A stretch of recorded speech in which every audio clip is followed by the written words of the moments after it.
Mamaktada Ngasigi pungning warol thorom mideng tabiri besing punamapu jem sagur jamna taramrok chari kongnona kurum jari Lantok chari ba thorom pungning warol 90.0 MHz lantok chari ba wahong radio ge thorom sarugya biri besing taramrok chari Ungtigi phongba paukse sing phangdabana headlines ngasigi chupi jabang amjadre tonga tongan ba platform ni panda amukta da lantok chaba thorom ni radio ge thorom se sandok chari ngeda Aikoina mobile camera season aduna aikoina miyam da hariba thoromsi visualization da uhanjaba aduga tonga tonga TV gi platform mari aduga social media gi platform sing da lanthok jabani madudana Diamond TV haidana miyam gi togol togjaba channel ngarang call fangkiba sing lepiraga fangogda sing da khudong saba pimina sing asigisu aduga thoromasi gi dama kaikoi gi number hangdok chare Number sida call to biraga madom na pungning gi warol phongdok piu ngasigi thoromasi aroi bada munatabi si ngasigi thorongi aroi badani thamjari ba ngasigi akhana ba thoromda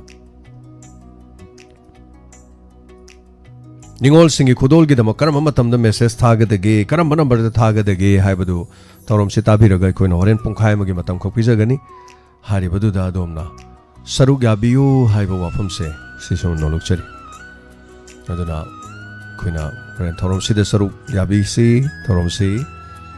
koina akhana na thamjari ba thorom sida adom na munna tabiraga thorom si saruk yabiu haiba wafam si su thamjari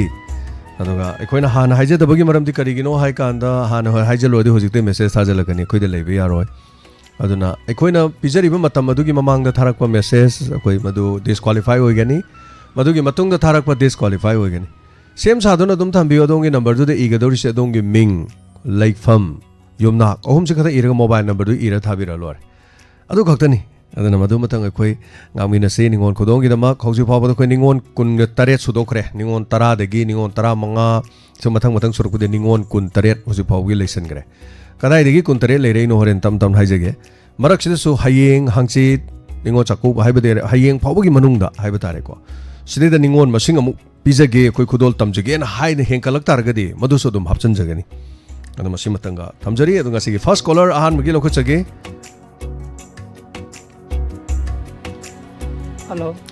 Hello minga made leifam hai bisi ai Brojan kon kain bebam 1000 dagi taram nok chari ai kakim kari kumba pungning gi wafam kara pangdok chage tapiu tamo Habis. I ahan da ko ai gi pusije an iman pa da di thidona soingam dana opiri adu laungang da na thai cha da ba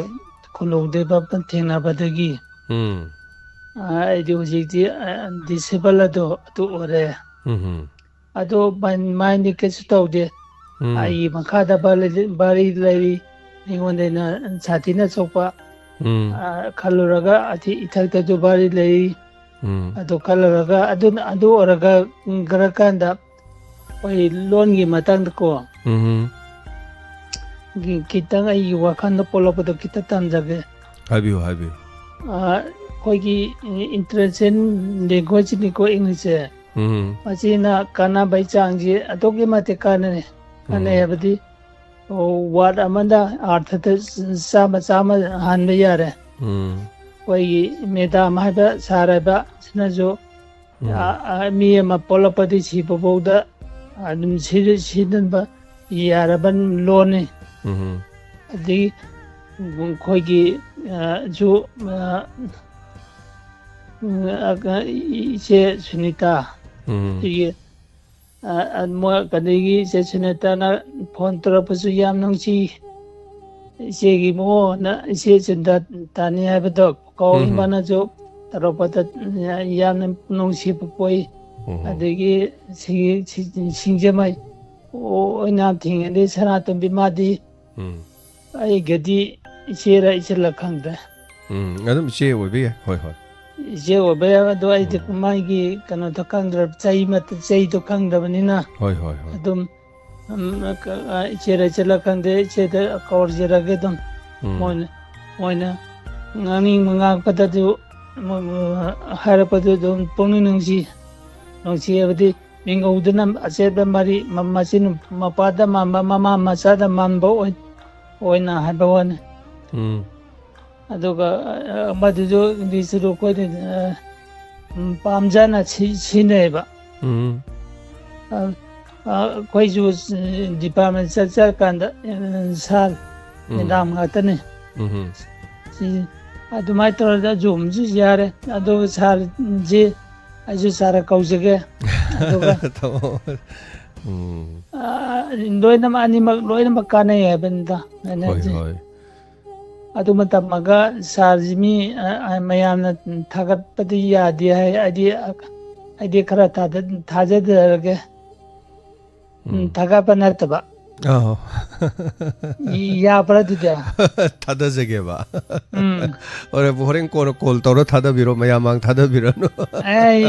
ꯃꯌꯥꯝ ꯃꯃꯥꯡꯗ ꯇꯞꯅ ꯊꯥꯗꯒꯦ ꯁꯥꯔꯁꯤ ꯑꯉꯛꯄ ꯃꯤꯆꯤꯜ ꯑꯃꯅꯦꯕ ꯃꯤꯆꯤꯜꯂꯗꯤ ꯃꯤꯅ negative ꯑꯣꯏꯅ ꯂꯥꯛꯆꯜꯂꯁꯨ positive ꯑꯣꯟꯊꯣꯛꯄ ꯉꯝꯕ ꯂꯨꯄꯥ ꯑꯗꯒꯤ ꯀꯣꯔꯤ ꯑꯣꯏꯔꯁꯨ ꯂꯪꯁꯤꯜꯂꯛꯄꯗ ꯁꯅꯥ ꯑꯣꯟꯊꯣꯛꯄ ꯉꯝꯕ ꯑꯗꯒꯤ ꯑꯐꯥꯎꯕ ꯗꯥꯛꯇꯔ ꯑꯃꯅꯦꯁꯨ ꯊꯝꯖꯒꯦ ꯌꯥꯝ ꯀꯟꯅꯗꯤ ꯊꯥꯗꯔꯔꯣꯏ ꯃꯕꯣꯗ ꯍꯤꯗꯥꯛ ꯑꯃꯃꯨꯛ ꯊꯥꯗꯅ ꯏꯃꯥ ꯑꯍꯜ ꯑꯣꯏꯔꯕ ꯏꯃꯥ ꯏꯕꯦꯟꯁꯤꯡ ꯃꯌꯥꯝꯅꯤ ꯂꯥꯏꯌꯦꯡꯉꯩꯁꯦ ꯑꯩꯃꯛꯁꯨ ꯂꯥꯏꯌꯦꯡꯕꯤꯔꯛꯄꯅꯤ ꯍꯥꯏꯕ ꯇꯥꯏ ꯍꯤꯗꯥꯛ 이버도 ꯉꯥꯛꯇꯅ ꯗꯥꯛꯇꯔ ꯅꯠꯇꯦꯕ ꯑꯗꯨꯃ ꯑꯣꯏꯔꯦ ꯑꯗꯨ ꯑꯩꯈꯣꯏꯒꯤ ꯁꯥꯗ ꯑꯩꯅ ꯄꯨꯜ ꯑꯃ ꯊꯥꯡꯒꯠꯄꯗꯣ ꯁꯥꯅ ꯂꯨꯝꯃꯦꯅ ꯍꯥꯏꯅ ꯉꯁꯤꯗꯤ ꯊꯥꯡꯖꯔꯒꯦ ꯍꯣꯏ ꯌꯥꯝ ꯅꯨꯡꯉꯥꯏꯖꯩ ꯑꯣ ꯃꯇꯥꯡꯁꯤ ꯊꯝꯖꯔꯦ ꯃꯇꯝꯁꯤ ꯈꯔ ꯂꯧꯔꯦꯀꯣ ꯊꯥꯒꯠꯆꯔꯤ ꯇꯥꯃꯣ ꯍꯦꯟꯅ ꯐꯕ ꯑꯣꯏꯕꯤꯌꯨ ꯍꯦꯟꯅ ꯍꯥꯏꯇꯥꯔꯦ ꯌꯥꯝ ꯅꯨꯡꯁꯤꯕ ꯍꯥꯏꯇꯥꯔꯦ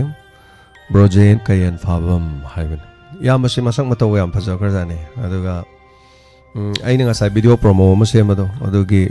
ꯀꯣꯠ ꯁꯨꯠ ꯍꯥꯏꯇꯥꯔꯦ ꯑꯗꯨꯁꯨ ꯌꯥꯝꯕꯅ ꯂꯩꯕꯤꯕꯅꯦ ꯏꯆꯦꯒ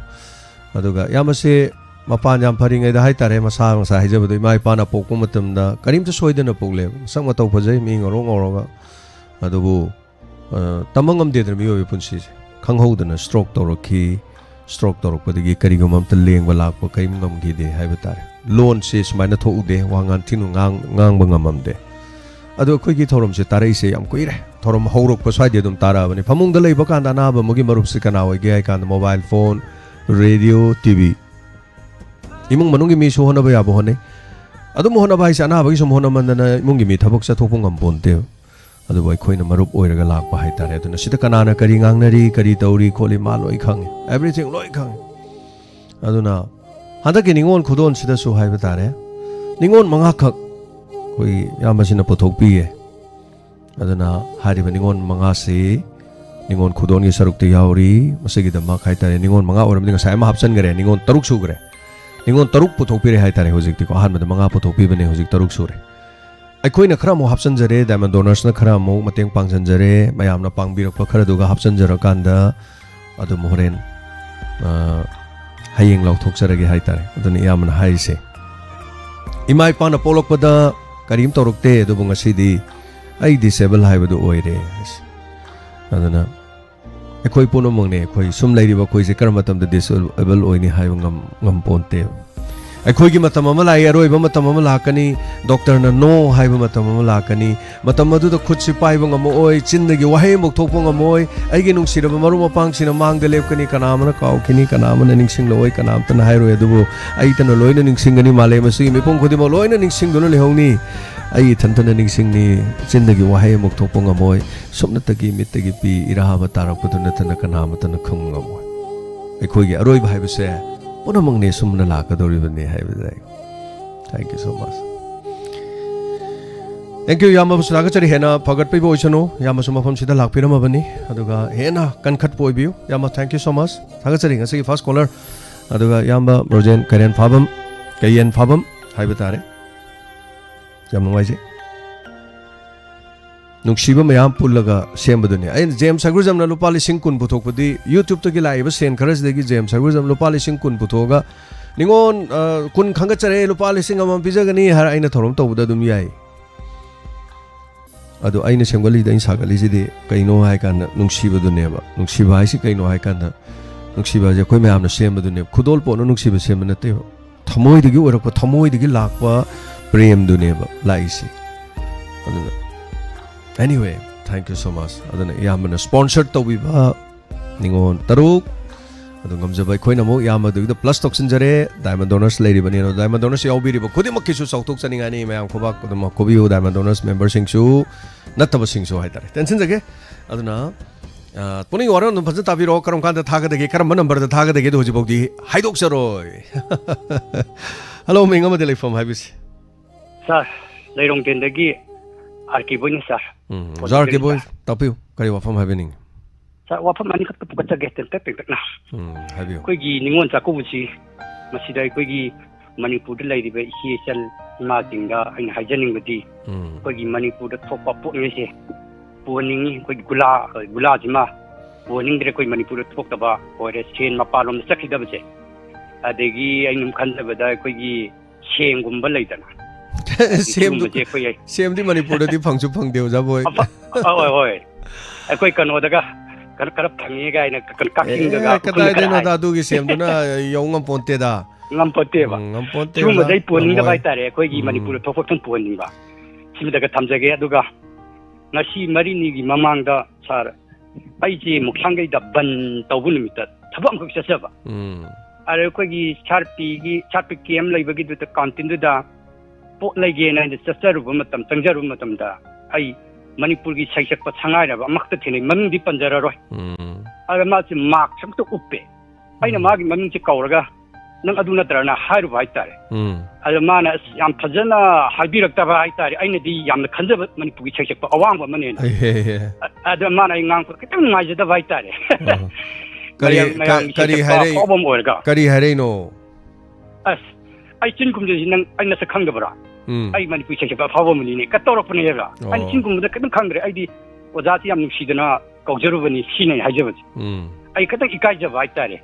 kaso khang ai mami di panjara ro ai kadang ngai ja de na tokjara ko machine khanan jage ne sa kaso haibiru no da kaso kai de mi khodi maksum mai fan nung leiba tanja mai tension leiba tanja go oiramgan da aduna oza boy ngasai gi अखोई मणिपुर की pot लेबा मदि पुथोकपा दुगा मीगी लेबई मतंग से अखोई की इसा की पोट से मरांग काइना खोइना पुथोबा मरांग काइना खोइना पुथोकतार देने मीगी पोट अखोई सिदि यो लोय ngasi मीगी पोट अखोई सियो लेसा खोइना पोट पुथोकतबैने ngasi अखोई खामेने सिन बसे दुम युमथों खुदिंग की चाइको खामेने सिन होजिक चारे खामेने सिन बसे मणिपुर की नत्ते अखोई की निना हाव के दौरे खामे मचा सुक चावबदो अपिक अपिक पखरे युमदा थाबदो थिरुंगाई थादे हाइथाई अद खामेने सिन मै मतमदा थाई कालेन खरा थाइको अदैदि tin khara tarani makhara tane to eba mi gi di greenhouse ta kari da farm je fazana taw graban aduna nga sai gi manipur da gi po chai pon gi hai ta di manipur da pothok yam fajan be yaba akoi gula sai singjamai thonggong da adegi de se telepathy leibodo telepathy haire khurai hai ga da se dum mayang maron da asai se su dum yoli ko adi haidorok ko do sigi lilong thong da mau ma hek phami machin umjalaga mana gula yon ma se mai thong ji ka hena nok so nok te harau so harau de unga dum yole dum mai do dum sit ai sum di ngini ko adegi khoi gi singjamai singa ma thakki si dei so khoi mai bel moi khara phamme gula ma cha du ni ko yam hawar cha ne ngang wori nge da gai de khoi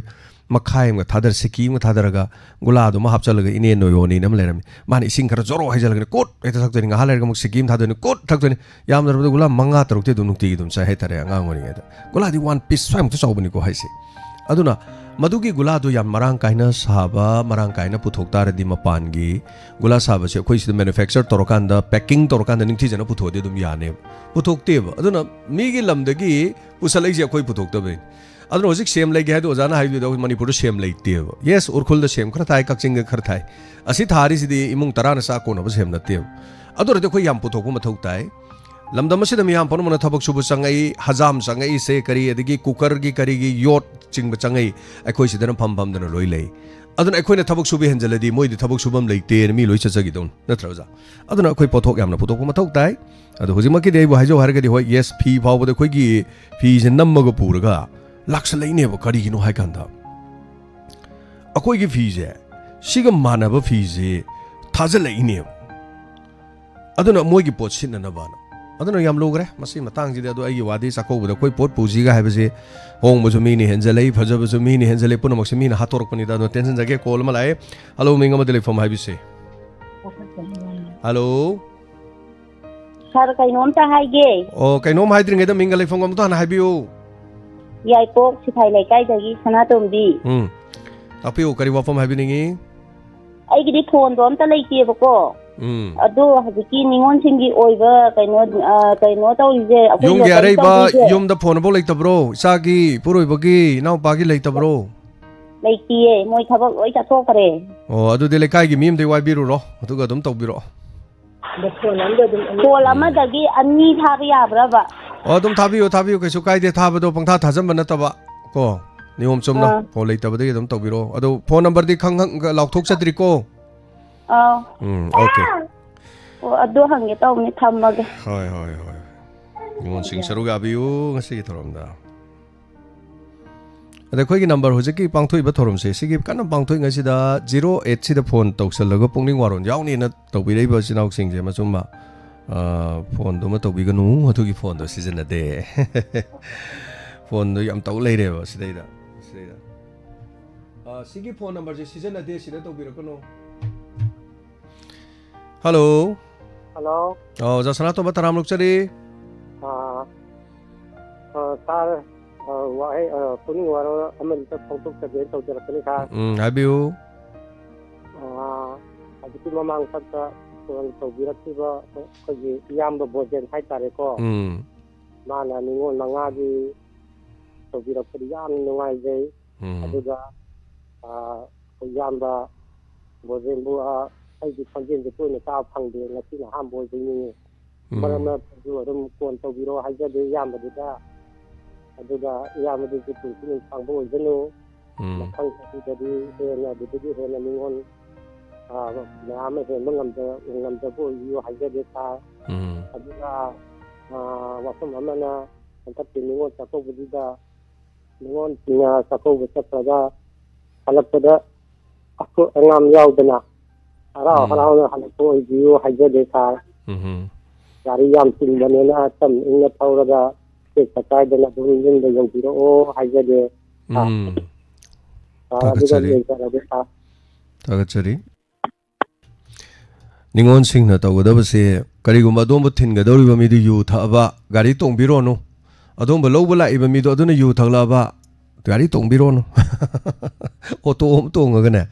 ꯌꯨꯝꯗ ꯑꯗꯨꯝ ꯆꯠꯄꯤꯌꯣꯕ ꯑꯗꯨꯅ ꯍꯦꯟꯅ ꯐꯠꯇ꯭ꯔꯅꯦ ꯀꯩꯗꯧꯔꯨꯅꯤꯒꯦ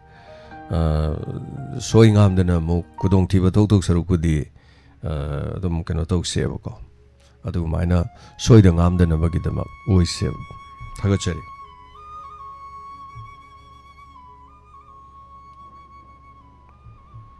ꯀꯣꯜꯁꯦ ꯌꯥꯝ busy ꯑꯣꯏꯅꯩ ꯉꯁꯤꯒꯤ ꯀꯣꯜꯁꯦ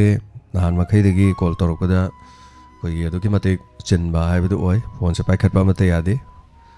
ꯇꯞ ꯄꯥꯏꯈꯠꯄꯗ busy ꯑꯣꯏꯕ ꯍꯥꯏꯕ ꯇꯥꯔꯦ ꯄꯠ ꯇꯠꯂꯦ ꯀꯣꯜꯁꯦ ꯄꯥꯏꯈꯠꯄ ꯃꯇꯝꯗ ꯀꯣꯜ ꯇꯧꯕꯤꯌꯨ ꯀꯣꯜ 4-5 ꯁꯨꯔꯦ ꯄꯥꯏꯈꯠꯄꯒ ꯇꯠꯄ ꯄꯥꯏꯈꯠꯄ ꯇꯠꯄ ꯇꯧꯔꯤꯁꯦ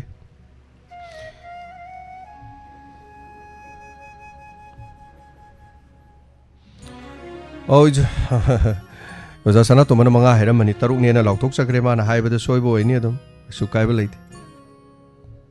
ꯍꯜꯂꯣ ꯍꯜꯂꯣ ꯃꯤꯡꯒ ꯂꯩꯐꯝ ꯍꯥꯏꯕꯤꯌꯨ ꯃꯤꯡꯒ ꯂꯩꯐꯝ ꯍꯥꯏꯕꯤꯌꯨ ꯃꯊꯛ ꯂꯩꯀꯥꯏꯗꯒꯤ ꯁꯅꯥꯇꯣꯝꯕꯤ ꯀꯔꯤ ꯋꯥꯐꯝ ꯊꯝꯕꯤꯅꯤꯡꯉꯤ ꯁꯥꯔꯒ ꯄꯥꯎꯁꯦ ꯑꯝꯇꯪ ꯐꯥꯎꯅꯅꯤꯡꯕ ꯉꯥꯡꯈꯩ ꯇꯧꯁꯦ ꯁꯨꯛꯐꯪ ꯐꯪꯗꯕ ꯀꯔꯤ ꯄꯥꯎꯅꯣ ꯐꯥꯎꯅꯗꯣꯏꯕꯣ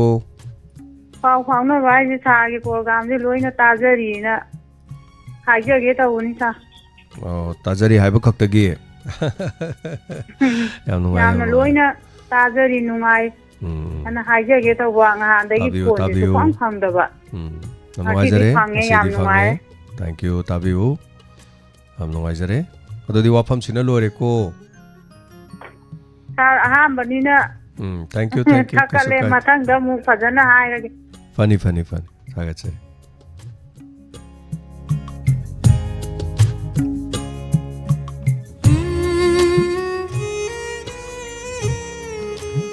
Hello, Ming amadi leifam haibisi. Hello. Hello. Call tanadre oza Nasir kana call amadi tawbirok kasi. Nasir oza Nasir sikong dagi na tapireko. Hello, Ming amadi leifam haibiu. Hello. Hello. Hello. Good afternoon, sir. Taram lok sari Ming leifam haibiu. Leilong the Pitrani degi Tangjam Indu Kawisa. Tapiu kari wafam haibining ba? Sir, sum kenonta puni waromta haje kenonta jage. Haibiu. Haje ge tau bane. Haibiu. Kay doroge no already. Sir, keno sir gi ma ichanupa je mi je yaw gidre sikara. Oh, ma thabak ma so na kana taw lere adunan. Oh, ai di ma je am nung ai je haiba. Hoi. Ma je sum keno ga program ga sum yaw ba je ma gi tajari haibiu kan tawbodo. Phone ga sum ok ba je. Hoi yarakani adum matam khara lere so adum yarakani. Wafam sinalo bro atopadi kare haibining ba. Sa oina pangtho yudegi taw thabak thauram khudi maksel oi ta jei loi nungai jei ani sa ayambana di thauram khudi mak loi da du phone ji di sum tawbaji tawdre sa akoina sum tawga ju phangdabna ayamba oiba Kasu kaide adum tabiraga marak ta he adum tawbiro adum adongi he phongning ba kana tawning ba matamda ko habiro chinalo bro. Oh, sir, listen there. Thagachari. Matangi caller da mo khudong saba pizagi. Pizari matangi caller da. Call yam la enga si call si am pangjan ne. Daga. Hello.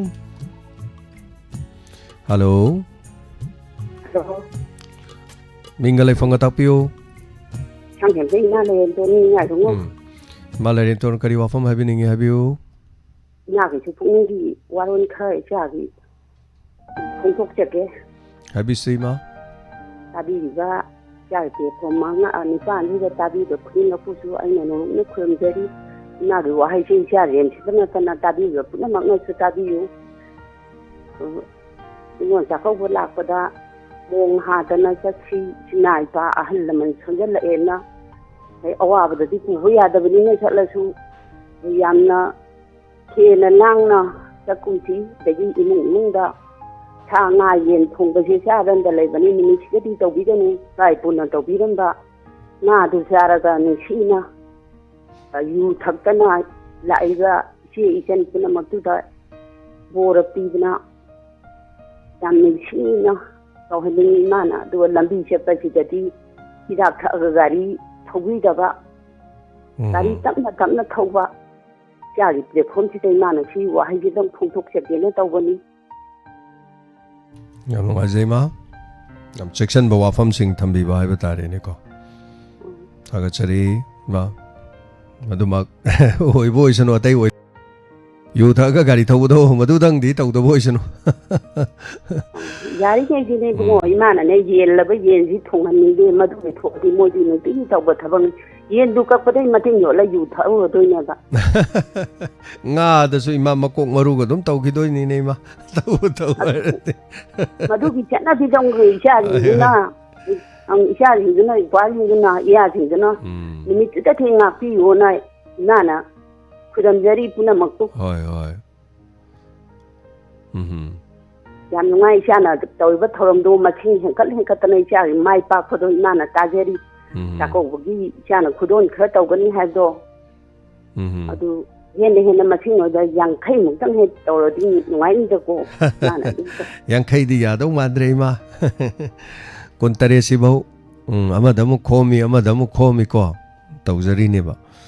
Ngarang dagi maitai nong sana manga mo yoksan bire kayam nungai je. Aduna yengasi ma ko sidagi aduna yu thaga ningon sing tindok tinjin tawdaba oirasanu hai tare ni ko. Adamaina hairasi. Hello. Hello. Ming amade laifam haibiu. Pangsoy Bima Pam Deki Omila Kawe Tapi ukari wafam habiningi. Sagi Ningi Waron Deki Spectator Kai Oina Taye. Nungajay. Ang tadi phone se phangge ta ubase pang phangam jadaba. Ngasi di ningon chakau bagi Hagi su yang jadi koi Pukning Waron da koi mana di bayam. Bayam yang biri yang biu loy phaw tabiu ka. Ningon kudon gida taten ni. Ningon kudeng gi yaubiu ningon kudon jo horen aina matam ama laukthok charakani adu phawgi manung da sat mingli iraga thajan biro ko. Adugi manung da pungkhai piba matam du da thajan biu ba. Ni number du da dum thajan bidur sa. Nate horen number laukthok charakani number iraga thamgani thet kani hanjan ai cha marak laukthokani number du da oina ko. Atai number de yade adugo WhatsApp su yade ko. WhatsApp su yade only message kak oigani. Kaigino hai kanane WhatsApp tu pai hai ba yarokani pai di harpa yarokani adi somno kamai tawni WhatsApp tamu thajalakani somno thajalani doubling chat kane ba aduna aikoi doubling chat pasi yad dabanina message khaktang da thabi bo oigedaba WhatsApp akoi lawjararoi WhatsApp te yawjararoi hari basi aikoi number ma lawthok charakani number si hoji mo akoi lawthok chadri number du horen dum chamara lawthok charake Pukning Warol loram daida aduga koina matam pijagane ba adui manungda koina phone se dak na on tawani adu matungda gi de koi phone se dak pung hek loi ba off tawro thamne adu da laibok phaba se do oidorom ne adu ne yeminar si ko adu maina thank you so much thagache me apano maksu khan khangbiramani piba bodi lai me am do loi pening e poni da marai bok phaba du khan si game amane na khalaga hai tare ada oja jiten ni thogjamna sikhong lom de am phawgol le na ri sikhong da di phawde am phawba Zajitena Sikong the Power Hido, Sikong the Amufobu Pow de Zana Taba Soibagini. Yes, Lerong ten the phone and the Fogre. Lerong tenga Sikong the Am Kene was Zajitena Hybrido, Lalan Higum Sebuko, Lalan Hibasisum Lalan Set Kineva. I mean, but Tomoko Hayabran, Natra. Zajiten, my Muko Hayapunte. Sikong don't pop Powdrico Zadana, Lana Higums. Anyway, matangi caller mo loko chage ko. Hello, minga mo delay from HBC. Hello, sir. Ay Supriya Wangjam ne Kombo Chekon dagi. Tara mo sari. Sir, ay je kanong to pungdok chage taw bane. Anahan do kay episode 1600 ki do. Adu ki do kano taw jaba program do yaujay ba sir ko. Aduga ay sina nongambaga akoy gi Pukning Warol gi kano te ngasigumba program tawraga nongalaga taba Pukning Waron na hena yam nungai ba do phawe ba sar ko aduga phaw sida aina thabak se handak se tapo mayagi khara busy oimangi dana thabak tapo taba yada ba ma chathobadagi halaga taba da loidoba kitangai lerame ado mathakta gi hangatlaga tajay sa aduda sar se sarna khogi Supriya Wangjam tu isai phajana sakti pibadi yamna piningi adu tawi kholena sum haibado aduda aina hanjallaga taba sida aina adugi numit sida nungai ba khunungai ti sa leitre adu taba ji aina hanjan tai ba sana duma hadibado sa aduda pukning sida am nungai jaba haitare ko aduga kogi mega isai sakna ti duda saruk yaja kiye sar diamond listener ne ba sar ko aduda sana su kogi yamna Pukning thoga pi bai tare adumai to bodu am nongai jaba hanjan tajagi ba do tarda sarna adumaina khangbi ngai hai tare isai phajana sakti gi sar su sai sakpa amane ba sar ko sakpa saramana sumaini isai phajana sakti ki tanga hai basida akoi di yumda imungda kai hai tare bathroom singer hai gadra adune ba adu Pukning gi kaino WAHONG radio ju taga badagi dugumba ma kogi sakning ba gi platform ama da sakpa phangjaba adugumba gi kaino se am nongai jaba pawba hai tare sa adu sana dumaina Supriya Wangjam su isai phajana sakti ki kanga phangbi ringa sida amtang phongdok jagi di khalaga ai ji chungam da banga sidi isai sakpa matam da di karimta nikpa mihun chongba khotpa karimta lejadi sar aduga ngasidi ring se sataba ga dum khogi mihun ji chongkhre ba sa adumaina haijage sa aduga ningol gi kanosu khoigi saruk yajagani yamna nungai je mayamna tawbirakpa sarna tawbirakpa se chi yam nungai je dum tang haijage na tawjarakpani sa thank you Supriya akoi mathangi thoram da akoi mo khangkhat chaba khara hai tare akoi anahage sei sangna se sina sum say hay taba su kai so khoi dum sahali function da zum sahali ko adum sahan gani ado khoi amuk khoi thorom mama khara special loiba thorom mama amuk khoi sinjara kane ba ko thorom sidan amuk kai dawrani hai kan da khoina isai sangna si adagi donors meet aduga atei atei ge khoi gi function sing aduga tongan sing aduga thorom yaurok pa se isai sangna si natraga live call tawriba programs dagi sei sur kharga men tana sakpa kangu ngakta hai tare amuk khanga charaga program ama mo khoi silakhine ba ko aduna supya adum sakmina si mai bel haitaba sing mo khoina khantok chaba nate makhoi adum yauba yai tawbada di haujiki thorom sina akhoina isai phajana sakpa heiraba kangbu ngaktagi oina amuk sinjarakhine masina haitaba masung haitabagi punjan badudi atai atai function da di loi yai khangkat laga hai tare khangkat laga mi yamdra mi tara ma kulma tawga thorom lakhini aduguma da sumuk tawse maramdi platform hai bese mi na masa khange ba hujik matam sidi khanghau ponte mi ma hingam da dum phawi mi ma no ma da dum phawi mi ma ne mi kup ma da dum masak mi yamna khange lekha ta ba su dum mi ku da dum lekha ta ba yai ko aduna ai khoi hona jarake hona minasi hai bo wafam se thamjari aduna Facebook ta internet ta viral oiba nupi masa hamana dum phau ge de dum phau ine natra thabal amu khak chong ba pain pain na phi mi laga dum mi chi na chi do kitang dak dak tawru mi do dum phau ba do moi ne adum masa phau hai ji masa quality le tadi aponte quality le ba do ne ba phau rei do aduna amu ka suning sing jari ngasi ge pungning ge waro loi ba phau ba phajana tabiu ai khoi number ma haijarakani message ta khak adom na dom gi ming leifam do ibi gadaban hoi mi amana phone amadagi ani irakadu yadi yai tangai fadana phone leitabi oragadi adu yai haidana adom na phone amadagi pangi de isalakwa ani hom isalakwa di tobi ganu sumna tangi ani dagi hene bi ganu ani ya hena khoi chegi ma khoi magi ma toksan bi tobi ganu yaringai phone leibado oina tobiu ai maduni hena nungai jai niong khara ngak na satmina se aduga mi amana phone de yai na satomagi chu chawbagi chu kari chu pulap chu karazun isala aba adudagi de koi maduma daw yenga ani hom isalak taragadi koi amade hena lokacharoi ko aduna yaragadi phone leitaba singna su phone arei bamde ngaktam wai biraga imong manung sagai na te dum leirangani kaino adudagi dum thok tobiu kento kai leite mi mana ohum ibadi tobirakano tangai fadana phone leitaba dugi mi amtangi tangai fadana tobiu hai adu si yai hai na mi mana ani sum iraba madu chance to ani du manung da amakhaktam oina khanga jagani ko madu badang maramdi adu haru yaru haru kan on ani salade khoi magi khoi chege khoi magi khoi chege khoi magi chege tawradi adu di pura mu kumai tarane ba thamoi sengna if you are adom na yam sincere oina ine tombi gi se phol leijade ko haina ine tombi gi mingnam dang hapira pudi kem kai de aduna pangi de ibado toksan birakanu madu akhoi na madu ngamoi do ine tension na ge ko call se palak talak ni call se mu ta hodre mu nan thok kyu si awra male okay nan thok de bair ga le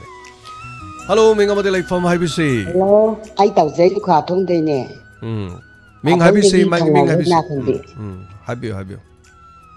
Ming WAROL inspector tay dung ta đi nãy giờ cái tàu vàng. Hoi. Đang đi pu inspector tay thiêng tôi số anh tôi số tài và tua tì nó cái máy tàu cái vùng à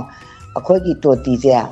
awang lom chai nó ta cái khối cái mà khao lom chai ta tàu vàng.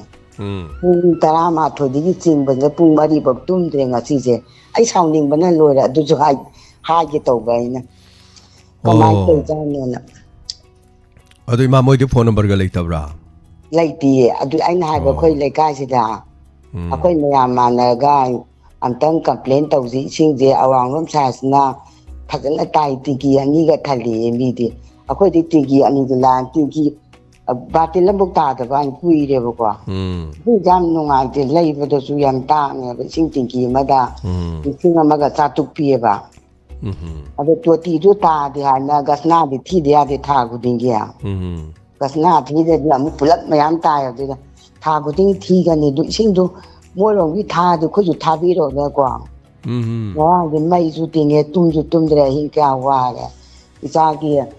inspector tay do thiêng bởi đủ ta cái sinh nhà cái ngày tu sinh cũng ta adu su yam inspector tay cái nè anh ăn bởi cái mà sinh cái mà mình mà tha cái tập pan lại rồi ya adu wari do đúng sai rồi cái nhưng ta cũng vẫn là cái đam mayam sang đến nó tàu đó ta bây giờ yam nung ai quá tung đó su hiền ngắm bởi cha mai pa qua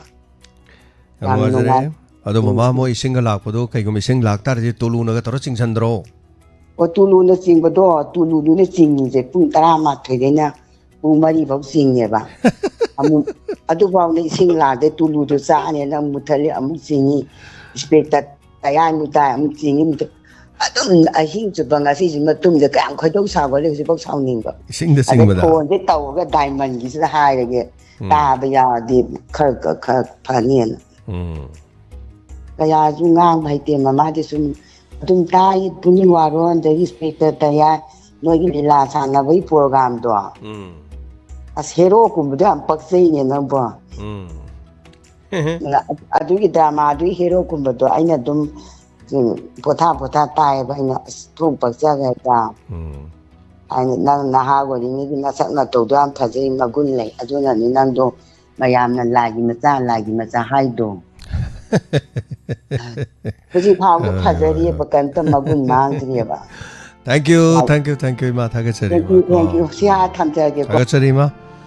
Yum pan mani ni yum maji sing yaude adi do sing asidi me pung khudi makki yam tangai phada boy do. Odoni mung ama da sing leitradi kai doroni. Na. Thank you, mama. Akoigi mama Rohini, thank you so much. Thank you so much. Thagachari. Masigi koigi staff hai tare singi aduga atai gi lupali sing ahum mama Rohini pibirakpa. Thank you so much. Thank you thagachari ngasai di ibana ngogdre huji kutak da thabirakpa haiba tai adu marak sida koigi nuksiraba ai marup ama haiba tare lekhidraba amtang ai lauthok soge ren amuk ai ngasi di thabak si yamanin haiba tai sita jauba reiba leitana ba ima Sakhi Yumnam Sagol Maino Lerakti Ma Sakhi Yaw the Magi Machano Pani Mahaki Taruk Subaleki the Bachahi Taruk Parak Pagi Habatare October Gitang Kun Masigi no Michida Masasi Leki the Bani Machasi guitar guy so Kongjerami Udana Pali Singer Maso Haitere guitar like with the shoe season a biu Haidana Imana so Pibira Kibanima Mapugi like on the ing the Chikna Lakraba Marup Homar Yumnam aduga son of Yumna Menjor aduga ima Sakhi Sagol Maino Lerak haiba tare mapok sida ima gi garbada macha oina laklamduna matam khara ima gi tampak tagi haiba tare taibangi awaba nungai khanghan biramba mapok asida mapung phakidrabasu mathang mapok haibaduna leramba tarabadi ima gi tampak ta amuk khana laktuna ima gi macha oina fangjaduna ima gi seba Maton lom na tawang amhaudabado mathangi mapok ama leiramba tarabadi ima amadi pabungi tampakta mukhana laktuna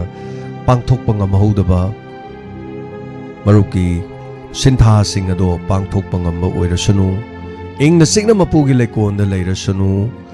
ima koi pabung koi lehoriba tay singi taibang sintha watlibanina taibang sintha pangthoktuna leibo oirasanu aduga mathangi mapok amadada leiramba taragadi amuhana imagi tampak talak po oirasunu ingna signa nungay na mapugi lekon na leibo oirasunu hay na pijari. Hello, minga madilay from IBC. Hello, isi ungoy isi swintani. Babu isi na taram na ugjari amasung live chat ta leiriba wahong radio tariba adi koi TV kaya na sando iba puna bokchu isi na ikay kumnajari adu loina na isi gidi upana na lising amaga satuk surakpaduda aigidi ahanbo oina upana piba khudo ningon sakwa ui loksan jahare asibo isi na laalaga thamjari babu hana thagasari adu loina na ipagi hui do ipana seba to do ipana lambui amubi khong pado ma leba ngarang su to ri ngarang su tayai sanari ngai da tayai ju loi dring ngai da ina sonda sanari ngai ma ma panda na tawra bane adai ai thola hai nang khongi dra nang nai na khut chi thilmong on da lawa as saita mi ma da ngang ba da mi ma gi mamai emotion do to bu ngai mamai do non dharaga ne mami to paing on yeng sain toroga do khong da nang to min legre ading ha lerga ma chi min tra mo lerom khong ko nang khongi dra na he de ok chun non dhara dum le mi dong no leibjani da makha haibio che haibio yam nung si e ipana lambui khong ba do ipagi sin rokar ne khogi ꯏꯄꯥꯒꯤ ꯈꯣꯡꯕꯒꯤ instrument ꯌꯥꯎꯗꯅ ꯇꯧ ꯌꯥꯝ ꯊꯤ ꯃꯥꯡꯕ ꯋꯥꯅꯤ ꯑꯩ ꯑꯅꯤꯔꯛ ꯑꯍꯨꯝ ꯃꯔꯤꯔꯛ ꯆꯤꯡꯈꯠꯂ ꯇꯥꯏꯌꯦꯕ ꯃꯥꯒꯤ instrument ꯈꯣꯡꯉꯤ ꯆꯤꯟꯅ ꯈꯣꯡ ꯀꯩꯅ ꯃꯥꯟꯖ ꯍꯩꯗꯀꯣ ꯏꯆꯦ ꯏꯕꯨꯡꯉꯣ ꯏꯄꯥꯁꯦ ꯃꯥꯟꯕꯅꯦꯕ ꯑꯗꯨꯗꯤ ꯍꯌꯦꯡ instrument ꯌꯥꯎꯗꯁꯨ ꯌꯥꯅꯤ ꯂꯕꯨꯏ ꯈꯣꯡꯕ ꯃꯇꯥꯡ ꯏꯁꯄꯦꯛꯇꯔ ꯌꯥꯎꯗꯤ ꯏꯄꯥꯅ ꯑꯗꯨꯝ ꯁꯥꯟꯅꯕꯤꯗꯣ ꯐꯖꯅ ꯃꯥꯟꯈ꯭ꯔꯖꯥꯠꯅꯤ ꯑꯗꯨꯒ ꯑꯩꯈꯣꯏꯒꯤ ꯃꯤꯑꯣꯏꯕ ꯑꯩꯈꯣꯏꯁꯦꯀꯣ ꯐꯤꯖꯦꯠ ꯆꯛꯆꯥ ꯍꯥꯏꯕ ꯋꯥꯉꯥꯡ ꯁꯉꯥꯡ ꯍꯥꯏꯕꯁꯦ ꯃꯤꯔꯛ ꯇꯤꯜꯂꯒ ꯌꯥꯝ ꯂꯨꯏꯌꯦꯕ ꯑꯩ ꯍꯥꯏꯁꯦ ꯃꯤꯔꯛ ꯇꯜꯂꯛꯄ ꯃꯇꯝꯗ ꯅꯪꯒꯤ ꯍꯥꯏꯔꯛꯄꯁꯦ ꯑꯩꯗꯤ ꯄꯨꯛ ꯁꯧꯒꯠꯂꯦꯕ ꯍꯦꯛꯇꯀꯣ ꯑꯩ ꯃꯁꯤ ꯈ꯭ꯋꯥꯏꯗꯒꯤ ꯑꯩꯅ ꯄꯥꯝꯖꯗꯕꯅꯦꯕ ꯅꯪ ꯍꯥꯏꯕ ꯃꯤꯉꯣꯟꯗ ꯄꯣꯠ ꯄꯤꯕꯗ ꯑꯣꯏꯅ ꯄꯤꯕ ꯑꯩ ꯄꯤꯁꯨ ꯇꯧꯖꯔꯛꯇꯦꯀꯣ ꯑꯗꯣ ꯑꯩꯒꯤ ꯈ꯭ꯋꯥꯏꯗꯒꯤ ꯌꯥꯖꯗꯕꯅꯤ ꯑꯗꯨꯒ ꯐꯥꯔꯁ ꯀꯣꯂꯔ ꯑꯣꯏꯕꯤꯈꯤꯕ ꯏꯄꯥ ꯕꯣꯖꯦꯟ ꯅꯥꯕ ꯐꯕꯤꯌꯨ ꯏꯆꯦꯅ ꯀꯣ ꯄꯨꯝꯅꯃꯛ ꯅꯤꯉꯣꯜ ꯏꯄꯥ ꯏꯕꯨꯡ ꯄꯨꯝꯅꯃꯛ ꯅꯤꯉꯣꯜ ꯆꯥꯛꯀꯧꯕ ꯂꯥꯛꯄꯗ ꯀꯔꯤ ꯁꯛ ꯈꯪꯅꯗ꯭ꯔꯁꯨ ꯑꯩꯈꯣই ꯔꯦꯗꯤꯑꯣ ꯑꯩꯈꯣই ꯀꯩꯅꯣꯒꯤ ꯗꯥꯏꯃꯟ ꯆꯦꯅꯦꯜ ꯑꯃꯗꯤ ꯋꯥꯍꯣꯡ ꯔꯦꯗꯤꯑꯣ ꯃꯌꯥꯝꯗ ꯄꯥꯎꯖꯦꯜ ꯄꯤꯖꯔꯤ ꯅꯤꯉꯣꯜ ꯑꯣꯏꯕꯤ ꯑꯩꯍꯥꯛꯅ ꯏꯄꯥ ꯅꯨꯄꯥꯁꯤꯡ ꯏꯕꯨꯡ ꯑꯃꯗꯤ ꯐꯕ ꯑꯣꯏꯕꯤꯌꯨ ꯍꯥꯏꯅ ꯑꯩꯅ ꯈꯨꯗꯣꯜ ꯑꯣꯏꯅ ꯕꯣꯔ ꯄꯤꯖꯔꯤ ꯑꯗꯨꯒ ꯂꯣꯏꯅꯅ ꯃꯣꯏꯅꯗꯤ ꯀꯩ ꯄꯣꯔꯛꯀꯅꯨ ꯍꯥꯏꯅꯩꯀꯣ ꯅꯤꯉꯣꯜ ꯆꯥꯛꯀꯧꯕꯁꯦ ꯆꯍꯤꯒꯤ ꯂꯥꯛꯄꯅꯦ ꯂꯐꯣꯏ ꯂꯐꯥꯡ ꯑꯃ ꯄꯨꯔ ꯆꯠꯄ ꯌꯥꯄꯣꯠꯇꯦꯕ ꯃꯕꯨꯡ ꯑꯍꯨꯝ ꯃꯔꯤ ꯂꯩꯔꯝꯃꯗꯤ ꯑꯗꯣ ꯈꯔ ꯃꯣꯏꯁꯨ ꯑꯗꯨꯝ ꯇꯧꯔꯣꯏ ꯍꯥꯏꯕꯁꯤ ꯑꯗꯨꯝ ꯇꯧꯔꯛꯀꯅꯤ ꯑꯗꯨꯝ ꯄꯨꯅꯔꯛꯀꯅꯦꯕ ꯑꯗꯣ ꯏꯆꯦ ꯑꯣꯏꯕꯗꯤ ꯆꯠꯆꯔꯣꯏꯀꯣ ꯑꯩꯗꯤ ꯄꯨꯟꯁꯤꯗ ꯆꯍꯤ ꯑꯃꯔ ꯀꯧꯔꯝꯒꯅꯤ ꯆꯠꯁꯨ ꯆꯠꯅꯤꯡꯗꯦ ꯑꯗꯨꯁꯨ ꯑꯩꯈꯣꯏ ꯕꯕꯥꯅ ꯌꯥꯗꯦꯅꯀꯣ ꯑꯩꯈꯣꯏ ꯏꯟꯗꯣꯝꯆꯥ ꯍꯣꯇꯦꯜ ꯐꯝꯃꯤ ꯑꯣꯏ ꯂꯩꯀꯥꯏꯗ ꯏꯃꯣꯟ ꯍꯣꯇꯦꯜ ꯂꯩꯅ ꯍꯧꯖꯤꯛ ꯑꯣꯏ ꯂꯩꯀꯥꯏꯗꯣ ꯃꯣꯏꯒꯤ ꯐꯝꯕ ꯏꯟꯗꯣꯝꯆꯥꯗꯤ ꯂꯩꯈꯤꯗꯦ ꯏꯟꯗꯣꯝꯆꯥ ꯍꯩꯅ ꯂꯣꯏ ꯐꯝꯃ ꯉꯥꯛꯇꯤ ꯃꯆꯥ ꯂꯩ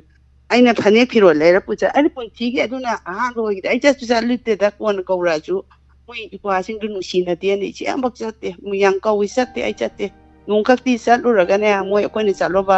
ꯅꯤꯉꯣꯜ ꯃꯔꯤ ꯕꯕꯥꯁꯨ ꯏꯇꯦ ꯏꯃꯥꯁꯨ ꯏꯇꯦ ꯏꯕꯨꯡꯁꯦ ꯃꯣꯏ ꯃꯈꯥ ꯊꯥꯕ ꯍꯥꯏꯅ ꯀꯧꯋꯦꯕ ꯑꯩꯈꯣꯏꯅ ꯎꯕ ꯄꯣꯠ ꯃꯌꯥꯝꯗꯣ ꯑꯩꯈꯣꯏ ꯆꯠꯈ꯭ꯔ ꯂꯣꯏ ꯄꯤꯊꯣꯛꯑꯦ ꯍꯥꯏꯕ ꯑꯩꯈꯣꯏ ꯑꯅꯤꯔꯛ ꯁꯨꯕ ꯆꯠꯂꯦ ꯆꯠꯇꯦ ꯆꯠꯁꯨ ꯆꯠꯅꯤꯡꯗꯦ ꯑꯗꯨꯅ ꯅꯤꯉꯣꯜ ꯂꯥꯛꯄꯗ ꯍꯔꯥꯎ ꯇꯧꯕꯤꯌꯨ ꯄꯤꯕ ꯑꯁꯥꯎꯕ ꯂꯩꯔꯁꯨ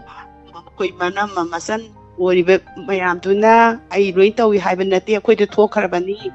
ꯄꯨꯛꯆꯦꯜ ꯐꯥꯖꯟꯕꯤꯔꯒ ꯆꯍꯤ ꯑꯃꯒꯤꯅꯤ ꯍꯥꯏꯔꯒ ꯐꯖꯅ ꯀꯧꯕꯤꯌꯣꯅꯤ ꯏꯆꯦꯅ ꯐꯣꯡꯗꯣꯛꯆꯔꯤ ꯏꯆꯦ ꯍꯣꯏꯗꯤ ꯐꯪꯉꯛꯇꯦꯗ ꯑꯗꯣ ꯍꯧꯖꯤꯛꯇꯤ ꯏꯆꯥ ꯅꯤꯉꯣꯜꯁꯦ ꯃꯌꯨꯝ ꯄꯥꯝ ꯏꯆꯥ ꯅꯤꯉꯣꯜ ꯀꯧꯔꯦ ꯑꯩꯈꯣꯏꯗꯤ ꯂꯩꯇꯕ ꯑꯃ ꯌꯥꯎꯅ ꯀꯣꯟꯅꯕꯨꯗꯤ ꯆꯥꯔꯅꯤ ꯅꯨꯡꯉꯥꯏꯇꯦ ꯅꯤꯉꯣꯜ ꯆꯥꯛꯀꯧ ꯂꯥꯛꯄꯗ ꯑꯩꯅ ꯂꯨꯅ ꯇꯧꯕꯤꯌꯨ ꯍꯥꯏꯅ ꯇꯧꯏ ꯑꯩꯗꯤ ꯏꯄꯥꯅ ꯅꯍꯥꯟ ꯄꯤꯕꯤ ꯍꯥꯏꯔꯦ ꯕꯣꯔ ꯊꯝꯖꯤꯟꯖꯔꯦ ꯑꯩꯒꯤ ꯄꯨꯛꯅꯤꯡꯗꯧꯅ ꯄꯨꯟꯁꯤꯅ ꯏꯆꯦꯅ ꯑꯩꯈꯣꯏꯒꯤ ꯂꯩꯔꯣꯟ ꯆꯟꯗ꯭ꯔꯤꯐꯥꯎꯗꯤ ꯏꯆꯥ ꯏꯄꯥꯒꯤ ꯄꯤꯕꯤꯔꯛꯈꯤꯕ ꯑꯩꯈꯣꯏꯒꯤ ꯍꯥꯏꯕ ꯋꯥꯍꯩꯗꯨꯅ ꯊꯝꯖꯤꯟꯖꯔꯦ ꯏꯆꯦꯅ ꯁꯤ ꯍꯥꯏꯔꯤ ꯏꯆꯦ ꯇꯦꯟꯖꯟꯁꯦ ꯀꯞꯄꯨ ꯀꯞꯅꯤꯡꯉꯤ ꯊꯥꯒꯠꯆꯔꯤ ꯌꯥꯝ ꯅꯨꯡꯉꯥꯏꯖꯩ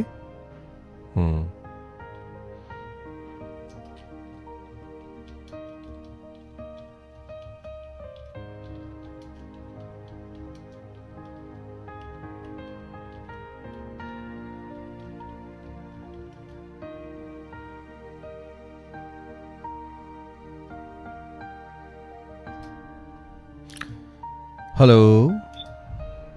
Hello, Yamba. No, six years I can measure. Tabiriba, in Bilba Mountain, Suno, Yamba City, me, Yame, right? Me, Yamba, Madam Zoo, Yamba, a number now, Poca, the one who makes you Benina. Here, Nazu, Pung Togatning, I had. Kaginoada, Rani P. Rumpade, Rani P. Selacadol, Mapudu, Ren, number 2, Taho, Dragadi. Haibadi Kudakta Hangi Tajar and Bayu Kaniko. Amaka Anaba, Kudaka Yorkton Hostal that over Yamadi, I do much ask Manga whenever my life of the Tamam the Haitad. I do my dog the na, or the Yabi Mayamna. Tamu Sheng Hajar of the I don't sing that Hajarikum Warobino. Kogi, Tabin Kanto, Banupagi, Nupishing Namadu Yabi, a Kanagi Mota. Mado Kona de Habiati Kodo Casulati. Commotion, I him on the Yabbing at the Yaman of the Loy I have, I do the Nupi of Hanzeroi. I know an answer to mine to the Hibsolate, the Hydrogen Nanauna. Yahonga, they try to wear to Yahonja River. I do that. I some palms over the one. I do the custom like the light on hand. Like that over me, the Rani figure to Lajabangam, that mean me the Panganing by one of my mamma, Lugi Wakan. And now he palms everything. So my hijack get to an issue with an quite says me down as if I can be great. I do with Sakoba, I will see that I quickly Iram the Panjaba, Poto them later, but not sigumba je puraga di akoi manung da dum paisa je sem lai rudna kai dawni sem do nangai cha bjuna tinung ti ga mam cha ba ngam bo di am phaba cha ko bunu mit da tab tai ngai sela ani khai ra cha ba ngam boi ngam da boy friend khoi gi corrosion ka ba mai thammani tau bani ma se yubi khai do ni adagi diabetes to ya ba rose gulab yam lai sala porani chabi da ngai hang to ura ga kaksi nga cha bu kongai ne ba adana ina pamja badi ngari dum pu birak pa yai thum purak pa yai de adum deli chang ba pon adagi acha thau purak pa yai adagi magi chaning ba hai kwa hai lei ba dum khara kana ba purak pa yai hai tare ko papan da sat na ba sading je do hojikti rose gulagi maman chu atana wang ma le don tang khai ta ra ganda chama kun pi ba si apik po er man sumai tau dana rose gula yam na puna ga do bogi mayam se punai khang mane loina supply tau nai hai ja tare adu bu chahi inda amung tang cha bani ka sung kai ti amon da ha ga ding ti cha ba ngam bu na ti ana na te rose gula ga sigu mai tau na sigi ni ka no su sang han ja ning bai wani ko si sem dok tu su ningo lo bi na sem dok tu ne ba bi ba na ti ka su lai ru ba dong na te ba du gi to si ma thamjage aduga yamba nanauna thamjning bada hauzik mayamna su tum hena khangna raba unara bada koi gi ngasi ngarang pau se phone gi de yamna junang pau hai ke tambi gi da phone ba yai ga yade ga hai bagi matang hai ta du ngasi dagi yana raga pau se am phone pang thin dagi hawrani tv da su pau se khana ba hawre hai tare hai ge ningi wafam bi ani phone bana tra phone da badu gi matang da tawrakan da pau se phone da baje ana da mangje gi hai kan da pau se phone ba mangfoi marak ta su mangje aduga pau tar ga lung koi mit na sinjeri ba miyam da su ya mang hai ta aduna yari makai da igi oi ba mota gi pau phone ba yaroi hau pau do phone da ba aduga pau dai thingan nan janing ga ta ching da ngasi bo da pau se anda thing de ba ko impal gi all india radio da pau for pa thore ba pau se jing aduna sigum ba su khara semtok pa ya ba yaragadi hena nungai gani haitare pausi haibasdi ngsa sor phone ba lepa yada bagumna dum phone da ba yada ko chema khak pawong khak ne yam si har ga lo chelak pada ningo lo bisinga hayeng ningo chako bula ko je dam ne inga sa piu me amna chai gi ngarang da su asam rifle sa thabak to bo mane nupa am ka yam ba gi haipet khongjo madom da tata tripana thomam ni hai mana speed kan bai ni hai adu khangdre du ma do 상차다 타도 자크래 아이다래 그 마이 카와이는 뭐 부기래 건데서 잉나 잉나 레이버서 그닥다 담방암다 바마캉에도나 마기 뭉도 그슈 자코우라로 하이다래 지금 뭐 톡독신데 톡다나 바 액시덴데 ям 랍나 랭나나 뭐 또 거이나 트래픽 룰 폴로 토비우 ngantaana chapiu takna thobiu aduga nuaina dum ngantaana hanbiro haidare ko yamba mamdringa sidang ha thamje khachai madam suniti bala koigi ai tolop chai yaw ya da right akhoi adu gi rule leite ko dum yaw ya tolop cha ba cha da ba khoi kasu adu gi leite adu gum ba kai mo leite ko adu akhoi hujik te gi tha ba hojale si dum thajal ai se dum la la bani hai tare adana la le adana thabirakano whatsapp ta si yam to godoi ni masini yam thajale hujik se adana thorom do tabiu thorom tabira kanda thabiu koi gi thorom se whatsapp ta thaba yade whatsapp ta su tharoi aduga hauju haudri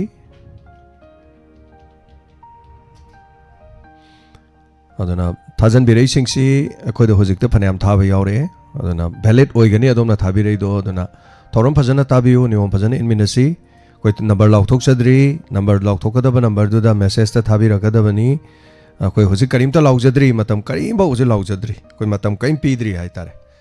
adana akoi na pungning waron che loidri ba loira kan dam lauk thok sara ke pung ahum makhai aduga amadana mari vawi manungda da koi na da madugi manungda oirani adana mayamna follow to biu hari bani omsi thank you so much tension jage ado tolop cha ba cha da ba koi sum kana na sex plan hai ja bani da magi mod phone dok pai wani aduga normal message ta ni ko whatsapp ta nate adana whatsapp ta thabi ragadi koi logjaroi adana whatsapp ta thabi ganu whatsapp chu season aroi